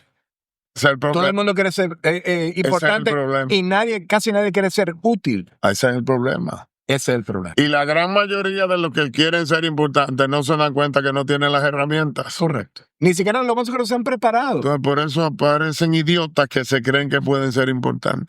Pero oye algo, ¿cuál era el argumento de los mellistas para poner a Mella? Porque me imagino que en ese momento el debate no era una trilogía, el debate era solo Mella, solo Sánchez, solo Duarte. Entonces, cuando tú decías solo Mella. Yo, si entro a argumentarte, puede ser que cometa, muchos errores, argumentándote de todos. Si tú no analizas a cada uno, tuvieron méritos y tienen sobrados para ser importantísimos. como dice otro historiador amigo también, es que el fundador de una nación nada más es uno. Es uno. Y es claro que es. Pues le corresponde a uno. Yo tengo una paciente que quiero muchísimo, atiendo a las 3 hermanas, gente importante, que están relacionada con uno de ellos. Y me debate y me argumenta, bueno, ese es tu sentimiento con tu pariente. Pero cuando tú ves que los historiadores importantes todos coinciden con uno, ponle atención que debe andar por ahí. O sea, yo te iba a decir que se me acaba de ocurrir ahora. Lo que sí, a raíz de lo de Lili, de nombrar 3 padres de la patria, lo que sí es que posterior a eso ha habido una corrección histórica de que sí son 3, pero fíjate que en toda la iconografía que se hace, a Duarte lo ponen un chisme para arriba, a Duarte lo ponen en el medio, a Duarte lo ponen más alto. O sea, que los historiadores, ni siquiera modernos, los historiadores del principio del siglo XX y durante la era de Trujillo y después Balaguer, que era duartiano, bueno, a Balaguer lo culpan de que toda mi generación y la generación más para adelante ve a Duarte casi un dios intocable por Balaguer, por el Cristo de la Libertad, que Inmaculado. Balaguer lo puso, lo sobredimensionó inmaculado. Viniendo de ese señor, tal vez hizo eso para comenzar a marcar las diferencias. Sí, es muy Porque probable. Ese era, muy no probable. estoy hablando de política. No. Ese es otro señor que los políticos lo critican y cada vez que tú buscas referencia histórica aparece el nombre de él como referente de información histórica. Yo te llegaría hasta el punto de decirte que yo soy anti-balaguerista, pero yo sí tengo claro que ese señor, si ese señor tiene un mérito, entre muchos méritos que puede tener, es que ese señor fue el propulsor de la imagen de Juan Pablo Duarte durante toda su vida. Pero es un hombre, igual que otro político, yo de política no hablo, igual que otro político por ahí, que tú hablas de historia y de sociología y no puedes pasarte 5 minutos sin mencionar el nombre, porque es que la mitad de las fuentes históricas están ahí. Claro. Estoy hablando de políticos, no de historiadores, porque después tú tienes a Framoya, Juan Daniel, una rumba del doctor Roberto Casado, una rumba de... Pero hay políticos que aunque tú no quieras incursionar en política, te lo encuentras como referentes históricos de la sociología. Entonces, una cosa es una cosa y otra cosa es otra cosa. No lo puedes negar. Y más políticos que fueron caudillos que te duraron la mitad de un siglo accionando. O sea. Y que construyeron y que dirigieron parte de la historia. No solo de ellos, de atrás. Aquí hay políticos que quisieron hacer esto como si fuéramos españoles. ¿Tú sabes cuáles son? Claro. Aquí hay políticos que nos quisieron hacer de otro bando. Claro. Hay políticos más intermedios. Y eso pasa con los historiadores. Yo lo que soy dentista, por eso lo puedo decir. No, pero ya tú eres historiador, ¿no? Pero tú tienes que reconocer cuando un hombre te da una fuente real que suma. Claro. Que si es de derecha, de izquierda, rojo, azul, bueno, eso es otro problema. Y eso pasa con algunos historiadores como el que estamos hablando y con algunos políticos como el que acabamos de señalar. Ronnie, Santana, después de la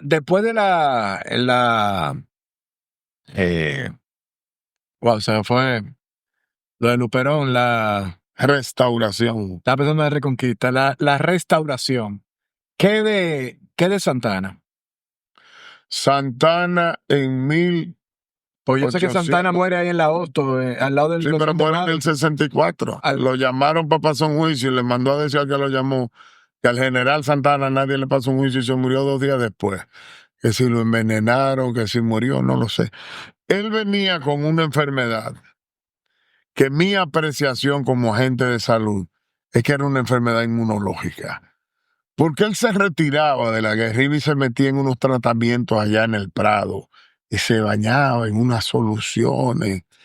Y yo pienso que no era una enfermedad viral ni infecciosa, porque la viral o infecciosa acaba matándote, no dura tanto. Me luce que eran brotes de manifestaciones sistémicas de alguna enfermedad inmunológica, que se le sumaba lepra o que se le sumaba alguna ulceración y se le agregaban microbios, sí. Pero por lo poco que he podido leer de fuentes, me luce que tenía alguna condición inmunológica que exacerbaba algunas enfermedades. Fíjate que se ha hablado de tratamiento hasta con plomo. Sí. ¿Será verdad? No lo sé. Pero se lo ha oído a gente autorizada. Eso eventualmente te envenena, igualito. Entonces viene la otra parte, que usaron el mismo plomo para envenenarlo. Pero murió, no pasó la restauración. Si no me falla la memoria, murió en el 64, 65. O sea que le dieron el título del Marqués de la Carrera de aquella batalla del año 44, de 49, para salir de él, porque yo pienso que parte de la negociación él creía que él se iba a quedar arriba. Y los de España sabían más que él. Fíjate que a los colones lo dejaron sin nada, los de España. Que tocaba el 10%. De por vida. De los descubiertos y de los negocios por venir. A él y a su descendencia. Y de su descendencia. El duque de Veragua, a quien tuve el gusto de conocer cuando yo no pensaba ni estudiar historia, en Casa España, es un civil más. No es el heredero del 10% de América. Los últimos colonos con influencia fueron los hijos de Diego y de María de Toledo, ¿no? Yo creo que sí, porque... Después de ahí ya le cortaron a la luz a esa gente. Ahí para los 40, 50, 1540, 1550 le cortaron. Ya Luis Colón, hijo de Diego y de la María de Toledo, ya no tiene fuerza. Ya no tiene fuerza. Oye. Vinieron los pleitos colombinos y vuelta para acá. Colón, Bartolomé y Diego, y hasta ahí está. O sea que... Cuando se aclaró lo que se había descubierto, la corona no se lo iba a soltar a un civil. Eso te iba a decir. O sea que las famosas capitulaciones de Santa Fe, ese sello real, eso valió M. ¿Eso valió M? Santa Fe era un paraje, un pueblo, una aldea que estaba en las afueras de Granada. Y cuando están enfrascados en la guerra final de Granada, sí, claro, la reina le dice, hablando de reconquista, cuando esto se acabe, yo te autorizo el viaje. El hombre fue 3 veces a hablar con la reina. Sí. Y ya se había planteado ir a hablar con el rey de Francia. Y después ya había hablado con el de Portugal, que se lo negó. Sí. Entonces le dan las capitulaciones. España está saliendo de una guerra, está quebrado. ¿Y le dice una aventura más. Cuando vieron lo que había en el nuevo continente, cambiaron de forma de pensar. Ahora, Ronnie, definitivamente, ese es, a mí más que podamos repetir este programa cuando se acerque Colón el 12 de octubre.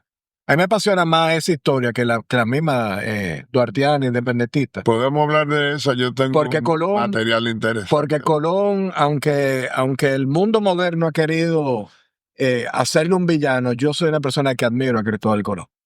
Y a mí no me cabe la menor duda de que Colón entendía que el mundo era más pequeño, que el globo era más pequeño, pero él sabía que aquí había una tierra. Inclusive, por eso es que él se aventura y él tiene sus cálculos y él dice, no, vamos a coger estos vientos y más o menos a los 90 días vamos a llegar a Zipango. O vamos a llegar a dejar toda esa discusión para el programa de Colón, pero te voy a dar 3 datos. Vivió en la isla Madeira, o en las Madeiras, portuguesas, donde casa con su primera mujer, que es la mamá de Diego. Y ahí relata de haber visto animales y troncos de árboles que llegaban que no habían en Europa. Correcto. Quiere decir que por ahí hay algo que no viene de Europa. Segundo, se relacionó con el papá de esa señora, que era el gobernador de las Madeiras, y era un hombre muy informado y tenía una serie de documentos que se lo dejó. Y tercero, y que no se ponga guapo ni el cardenal ni los obispos, estaba respaldado por la Iglesia Católica. ¿Cómo se llama el domo que está en Italia? El famoso. El domo. ¿Cómo que se llama? De Brunel, no, Pero dice el de Florencia. Sí, el de Florencia. No me acuerdo. El calculista de ese domo se llamaba Brunelleschi. El calculista. El domo de la iglesia. Sí. Por lo tanto, ese señor trabajaba para la iglesia. Lo más seguro lo metieron en la hoguera. Ese es el que hace los cálculos del globo terráqueo y se los manda a Juan II de Portugal. Y esa información, a través del gobernador de la Madeira, que fue lleno de Colón, le llega a Colón, que son las famosas cartas que Colón revisa. No son cartas, son mapas. Son mapas porque le cuadriculados. decían cartas. Hizo- Y él era cartógrafo. Él y su hermano. hecho eran por cartógrafos. Brunelleschi, Sí. el calculista del domo. El domo tuvieron 20 o 30 años y no daban los números. Y ese calculista que calcula el domo. No, y él Y ese es el que calcula la distancia y él, para y venir. él estudia Toscanelli. Y él. Pero lo que yo te digo es, y para no nos meter en materia, yo lo que creo es. Del taller de Toscanelli, el calculista era Brunelleschi, ese que fue el que hizo los mapas y fue el que se los mandó a Juan de Portugal. Entonces, una persona que maneja esas tres informaciones y que la familia Fontana Rosa era la mamá, por cierto, descendiente de judía, tuviera una flota naviera que se la alquilara al gobierno italiano, hacía de Cristóbal Colón un ignorante. No, No. un hombre conocedor de eso. Reginato, uno de los biógrafos de él, se atreve a señalar dos cosas: que era hijo de Inocencio VIII, el Papa, Dicen, y segundo, que estudió en la Universidad de Padua. Y en el libro de Reginato Marino hay documentación suficiente, no para uno afirmarlo, pero sí para uno comenzar a creer que hay que seguir haciendo registros sí, sí, sí. de la documentación y ver si eso es verdad. Sí, sí, sí, sí, sí. Ahora, es una infamia histórica que este continente se llame América, no Colombia. Yo eso no lo he revisado nunca, pero es así. Es una infamia histórica. Por una gente que Por es un Américo mapa, Vespucci, que es un mapa, y digo, pa. ya el nombre lo tiene y no se le puede quitar. Dice otro historiador muy connotado, y yo lo creo así: siendo religioso, el evento más importante de la historia de la humanidad, luego del nacimiento, la crucifixión de Cristo, es el descubrimiento de América. Pero Y el totalmente, que venía a la cabeza era él, totalmente, nos guste o no nos guste. totalmente. Entonces, yo no creo que fuera ningún idiota que andara en falda, ni ningún ignorante, como tampoco creo que fuera un santo. No, un santo no era, porque él definitivamente era un hombre. Vinieron a chapear Eso y a creo- conquistar. Claro. Pero al final del día, él era el estilo de la época. O sea, Seguro, él ve y está en su diario. seguro. Él ve a los taínos, él lo ve con compasión, pero al mismo tiempo dice, van a ser sumisos para la corona. O sea, Pero lo mismo hizo Cortés en México y lo Pero es mismo que- hizo Pizarro en Lima. no, lo de Cortés, óyeme, eso sí, eso sí es emocionante. Eran conquistadores, Tú sabes que no eran santos. Tú sabes que yo vi una reproducción en YouTube, en 3D, de cómo era Tenochtitlán. Pero una reproducción que la cámara se te mete por las calles de la ciudad y se ven los mercados, el zoológico, porque eso tenía un zoológico. Sí. O sea, Y un lago. Cortés llega, Muelles y Cortés llega a Tenochtitlán y Cortés dice que Madrid no es ni la mitad de ciudad que era esa ciudad azteca. Que eso tenía una sofisticación todo. Ujú. y eso tenía un nivel ya de jerarquía, de clase social, clase alta, clase baja, clase obrera. Mira cómo ahora que tú hablas de Tenochtitlán, cómo es la historia y cómo tú la vas aprendiendo, y luego, si sigue, cómo va comenzando a cambiar. Tú conoces el complejo de Guacanagarí. Sí, claro. ¿Cuál es el complejo de Guacanagarí? Que todo lo de los extranjeros vale más que lo nuestro. Porque Guacanagarí se enchuló con Colón y le entregó todo. Esa es la historia. Claro. ¿Tú sabes cuál es la realidad? Que Guacanagarí y Caonabo eran enemigos, y Guacanagarí entendió que políticamente, asociándose a los españoles, partía a Caonabo. Pasó lo mismo con Montezuma. Me recordé porque me hablaste de México. Entonces, fíjate la interpretación histórica. Y uno lo repite. Yo había leído lo que te estoy diciendo muchísimas veces. Y no había hecho El tránsito. Claro. Hasta aquí, coño, pero. Hay un español que conocí del sur de. Porque a Guacanagarí lo que no le perdonan es que cuando es lo de la fuente de la Navidad, que él traiciona. Eso sí. Pero no hay documentación muy clara que haya sido él solo o más. No, ya eso es leyenda urbana. Ahora se me va el nombre del español. Ahí lo tengo, hablo con algún hombre que sabe historia en cantidad y ha venido muchas veces aquí, que me explicó otra cosa que yo no entendía. ¿Cómo Hernán Cortés conquista Tenochtitlán? ¿Cómo Pizarro con 300 hombres mal alimentados? Porque el que sale de aquí para Perú no puede llegar bien alimentado en bote. No. Conquista Lima. Porque fueron y se asociaron a los aborígenes que estaban en contra del sistema. Claro. Eso no fue lo que nos enseñaron. No. Entonces, todo eso te va permitiendo ir demitificando los cuentos que no hicieron y que se publican en documentos de colegios y de universidades y de colegios de alto nivel manejado por la Iglesia Católica. Claro. Porque el Loyola, el Calazán, el San Juan Bautista, el San Judas Tadeo y todos esos, donde yo estudié, yo también, tenían planes trazados por España. Claro. Yo no sé si ahora cambió, pero cuando yo estudié en el Loyola y en el Calazán, nos hablaban más de Valladolid, de Sevilla, que de Asua y de Jimaní. Ahora son planes trazados por USAID, por USAID. ¿Entendiste la historia? Claro. Entonces, es lo mismo. Lo mismo va pasando con la independencia. Que los dominicanos corrieron después del 30 de marzo hasta la frontera. Pero ¿qué dominicano llega de Santiago corriendo hasta la frontera? Pero ni los corredores de maratones. Que Juana Saltitopa bajaba al río a buscar agua para enfriar el cañón.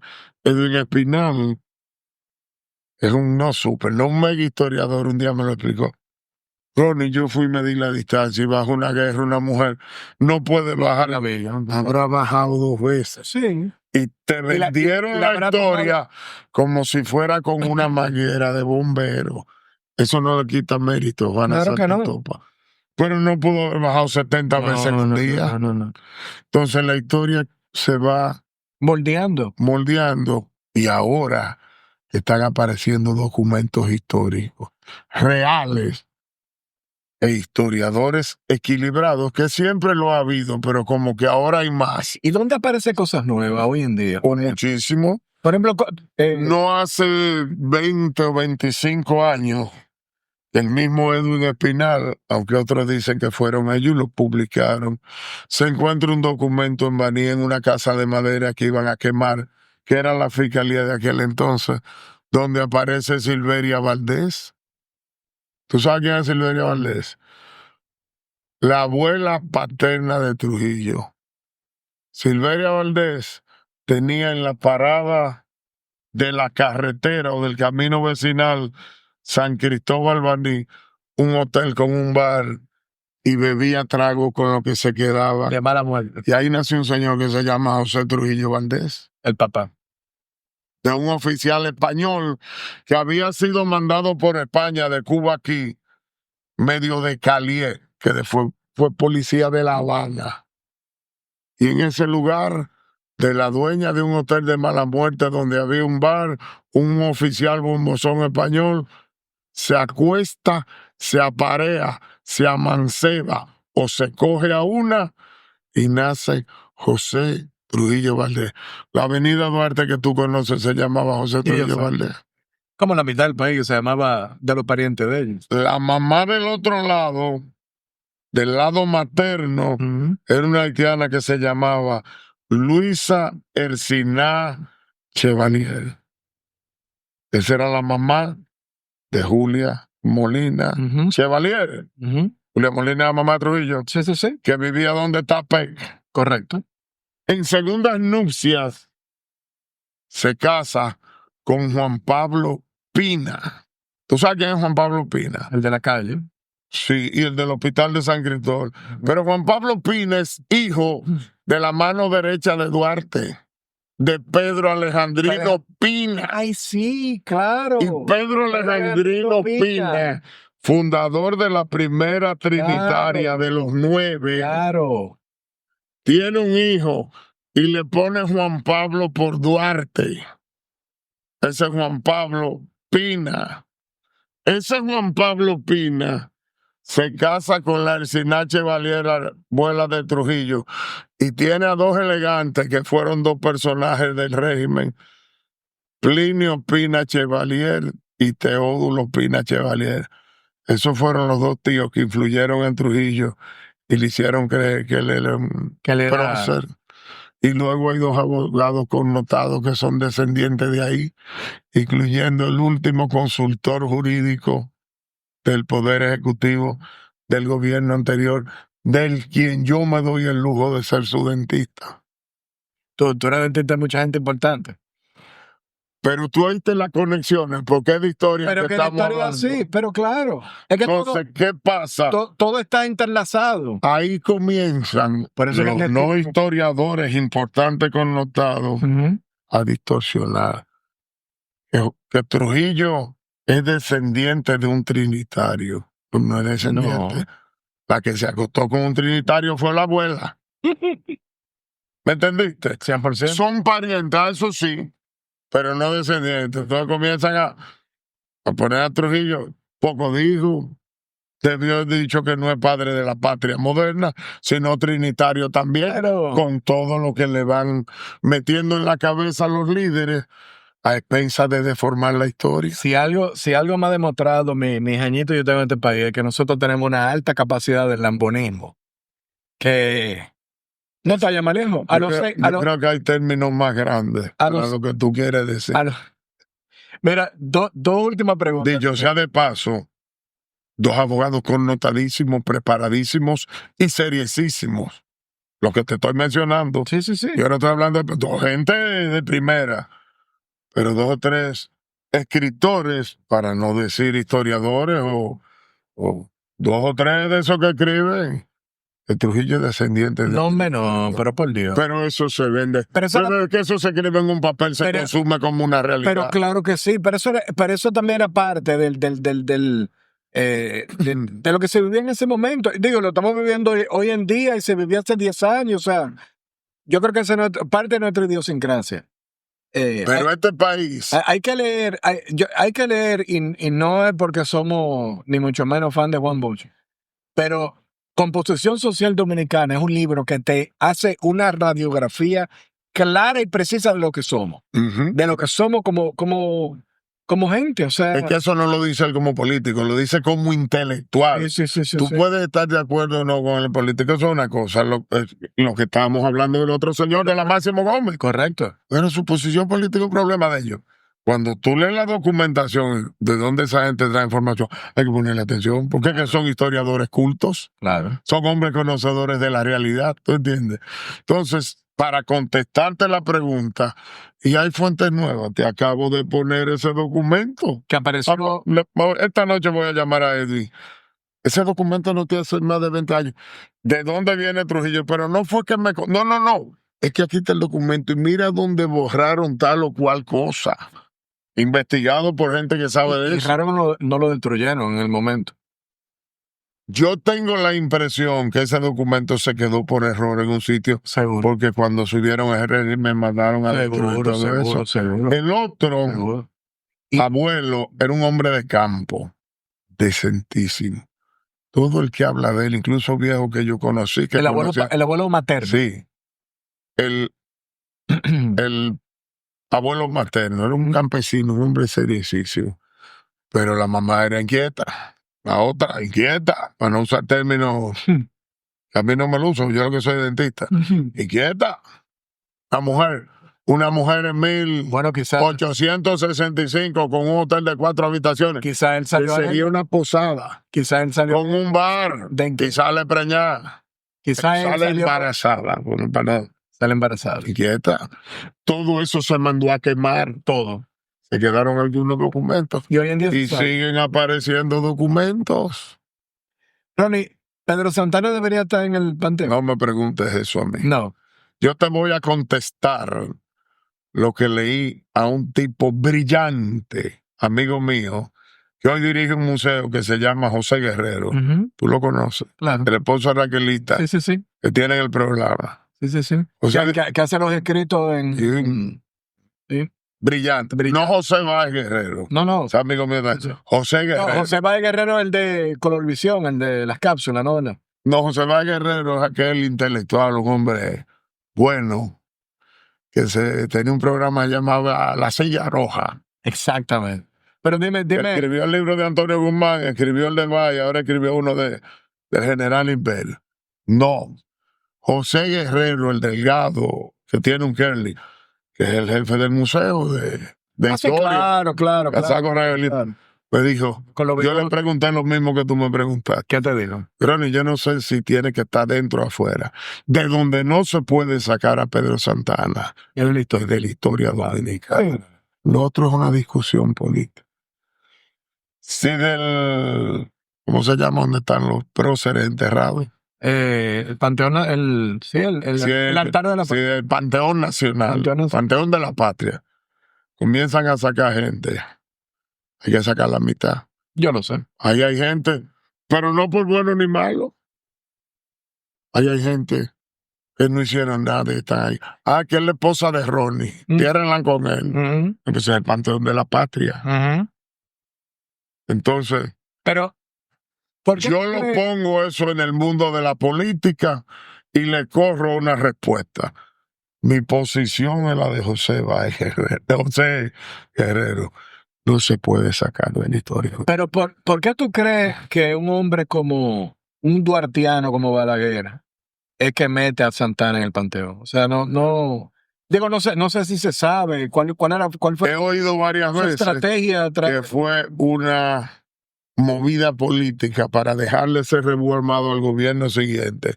Sin embargo, dice Juan Daniel Balcácer, está grabado y está en la televisión, con otro periodista brillante que se llama Fausto Rodríguez, que en un programa que se llama ¿Y tú qué dices?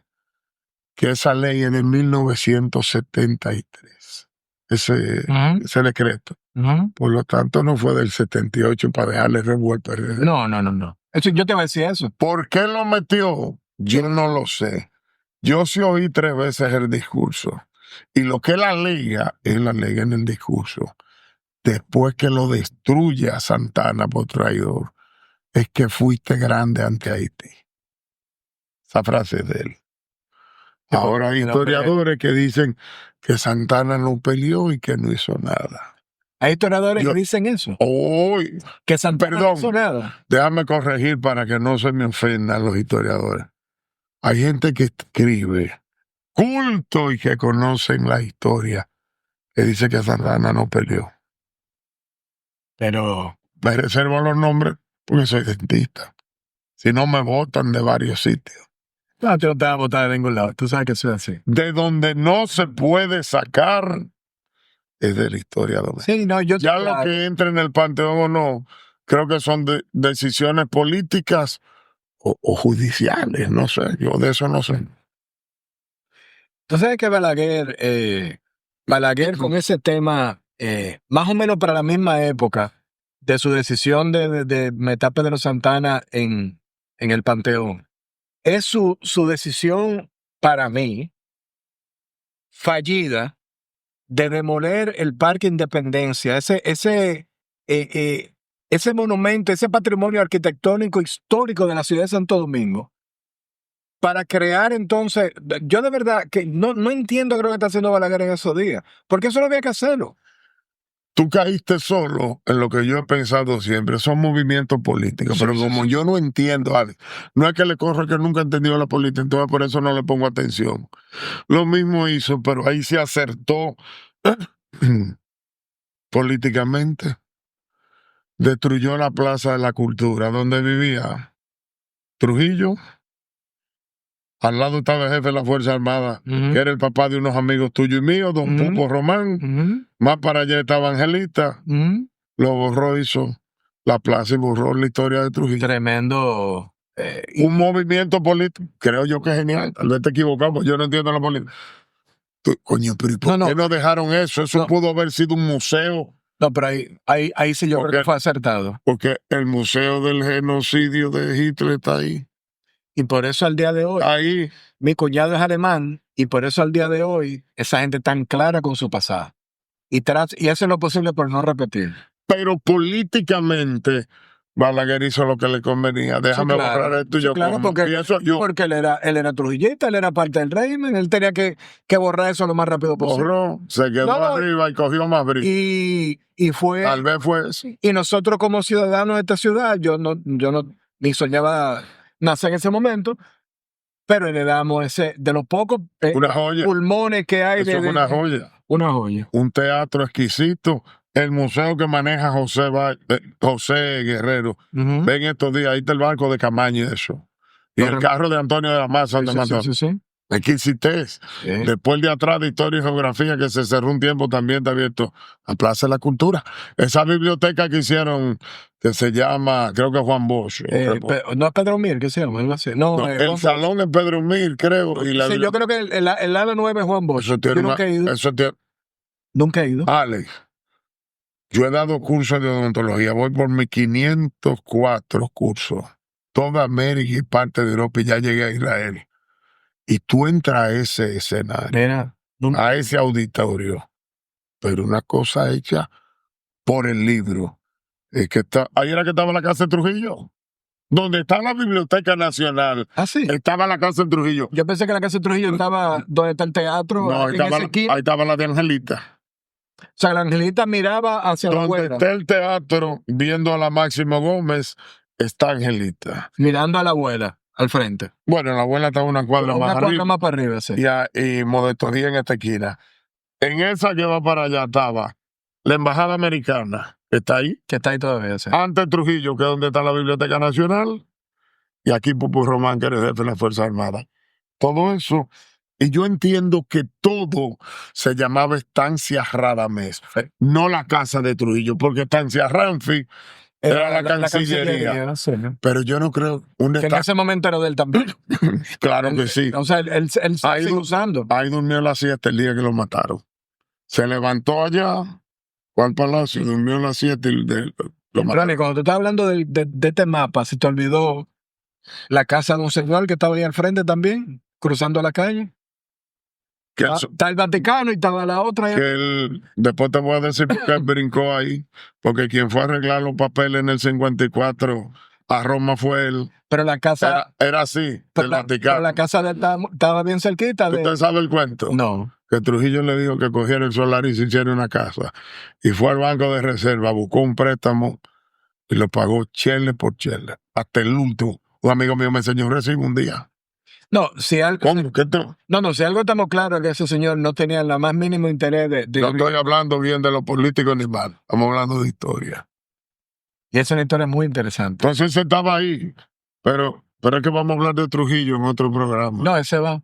Atiende. La Embajada Americana. Sí. Trujillo. Pupo Román. Angelita. Modesto Díaz. Negro. La mamá de Trujillo junto con Negro. La calle que muere de frente a la casa de Trujillo, 2 cuadras, está la Ángel Perdomo número 2. ¿Tú sabes quién vivía en el 4º piso? ¿Quién? Antonio de la Maza, el que lo mató. Si tú corres 3 cuadras para allá y te vas a la... Esa es la Pedro Enrique Ureña. Sí. 75 era la casa de los Mejía. No, pero es que ¿Tú sabes quién vivía en la casa de los Mejía? ¿Cuántos más días? pero es que... ¿Tú sabes dónde vivía Inver Barrera? El que lo mató. En la Caunagua, atrás de Balaguer. Pero, Ronnie... Estaban todos ahí. Ronnie, todos los tiranicidios, todas las dictaduras caen cuando la clase pudiente o la clase inteligente entiende que ya. Y toda esa gente, esos héroes que abautizaron a Trujillo, todos eran parte del régimen. Todos. De manera cercana. Todos. Todos. Don Antonio de la Maza, junto con Rubirosa y con otros más, fueron nombrados en el cuerpo de ayudante en el año 31. En el cuerpo de ayudante. Claro. La élite, ahí junto con Rubirosa y otros más que tú conoces. Bueno, Don Antonio Inver, a quien conocí. Antonio de la Maza era también de la avanzada de Trujillo y todo, ¿no era? Pero al principio. Don Antonio Inver fue gobernador de Puerto Plata en el 44 y su hermano que trabajaron. No había otra fuente de trabajo que fuera Y esa. los Inver todavía son tan influyentes allá en Puerto Plata. Yo, Claro yo que tengo un sí. amigo, un Y ahí está. compadre que es Inver también. Don Luis Amián Matío, que es tío Lluver, si tú no lo sabías, Ah, no sabía. de cuarto apellido, vino de San Pedro a hacer una función de síndico. Aquí el gobierno le dio. No, definitivamente. Trabajaban todos. Llegó Ahora- un momento que entendieron que la cosa no era así Ahora estamos y se empantalonaron. gastando los tiros del capítulo de Trujillo, pero definitivamente del 55 para adelante Trujillo se volvió. O sea, ahí pasaron que quiero que lo hablemos, porque oye, Ronnie, tú y yo podemos aquí hablar 3 horas más. O sea, Vamos mira, a dejar el de Trujillo, vamos a cerrar el del vamos a dejar el de Trujillo, no, y vamos a dejar también el de Colón. Ah, sí, ese es interesante. Es el de... ¿Cómo tú quieres que cerremos el de la independencia? El proceso de la independencia para mí, para poderlo entender, no dando una cátedra, tiene 3 fases. Toda la planificación, la estructuración política, la declaración de la independencia y todo eso, y un proceso de una guerra de independencia de 12 años. Armada por dominicanos de 2 bandos políticos diferentes. La Trinitaria fue no un partido político, un movimiento político. No fueron pendejitos que se juntaron. No. Eso tenía una estructura política con 2 bandos políticos diferentes. Unos liberales, trinitarios, que querían separación, y unos conservadores, no trinitarios, que querían separación. El grupo trinitario también quería independencia, un país libre y soberano, y el grupo conservador, separatista, pero no independentista, tenía facciones. Una facción pro, junto con la iglesia española, una facción pro francesa, junto con el cónsul Saint-Denis francés que estaba aquí, y llegó a tener una facción pro inglesa con una gente que estaban en San Juan de la Maguana, pero muy chiquitita.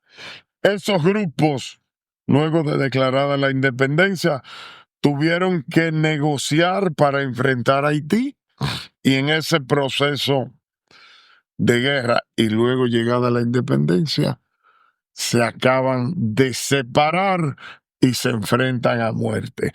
Desaparecen los trinitarios un tiempo, desaparecieron mucho tiempo como trinitarios. Se polariza el grupo de los separatistas anexionistas en 2 grandes bandos, el de Pedro Santana y el de Buenaventura Báez. Pasa un tiempo, manejan por 10 o 12 años entre ellos más o menos en gobierno intercalado, hasta que Santana anexa el país España, donde participaron trinitarios. Y luego viene una guerra de separación de España, que es la guerra que nos lleva a la independencia del 44, que es la restauración de la independencia, donde el prócer máximo es Luperón. Con el cuarto padre de la patria. Que es otro tema. Que para mí es más padre de la patria que pues, dame yo callar. Es otro tema.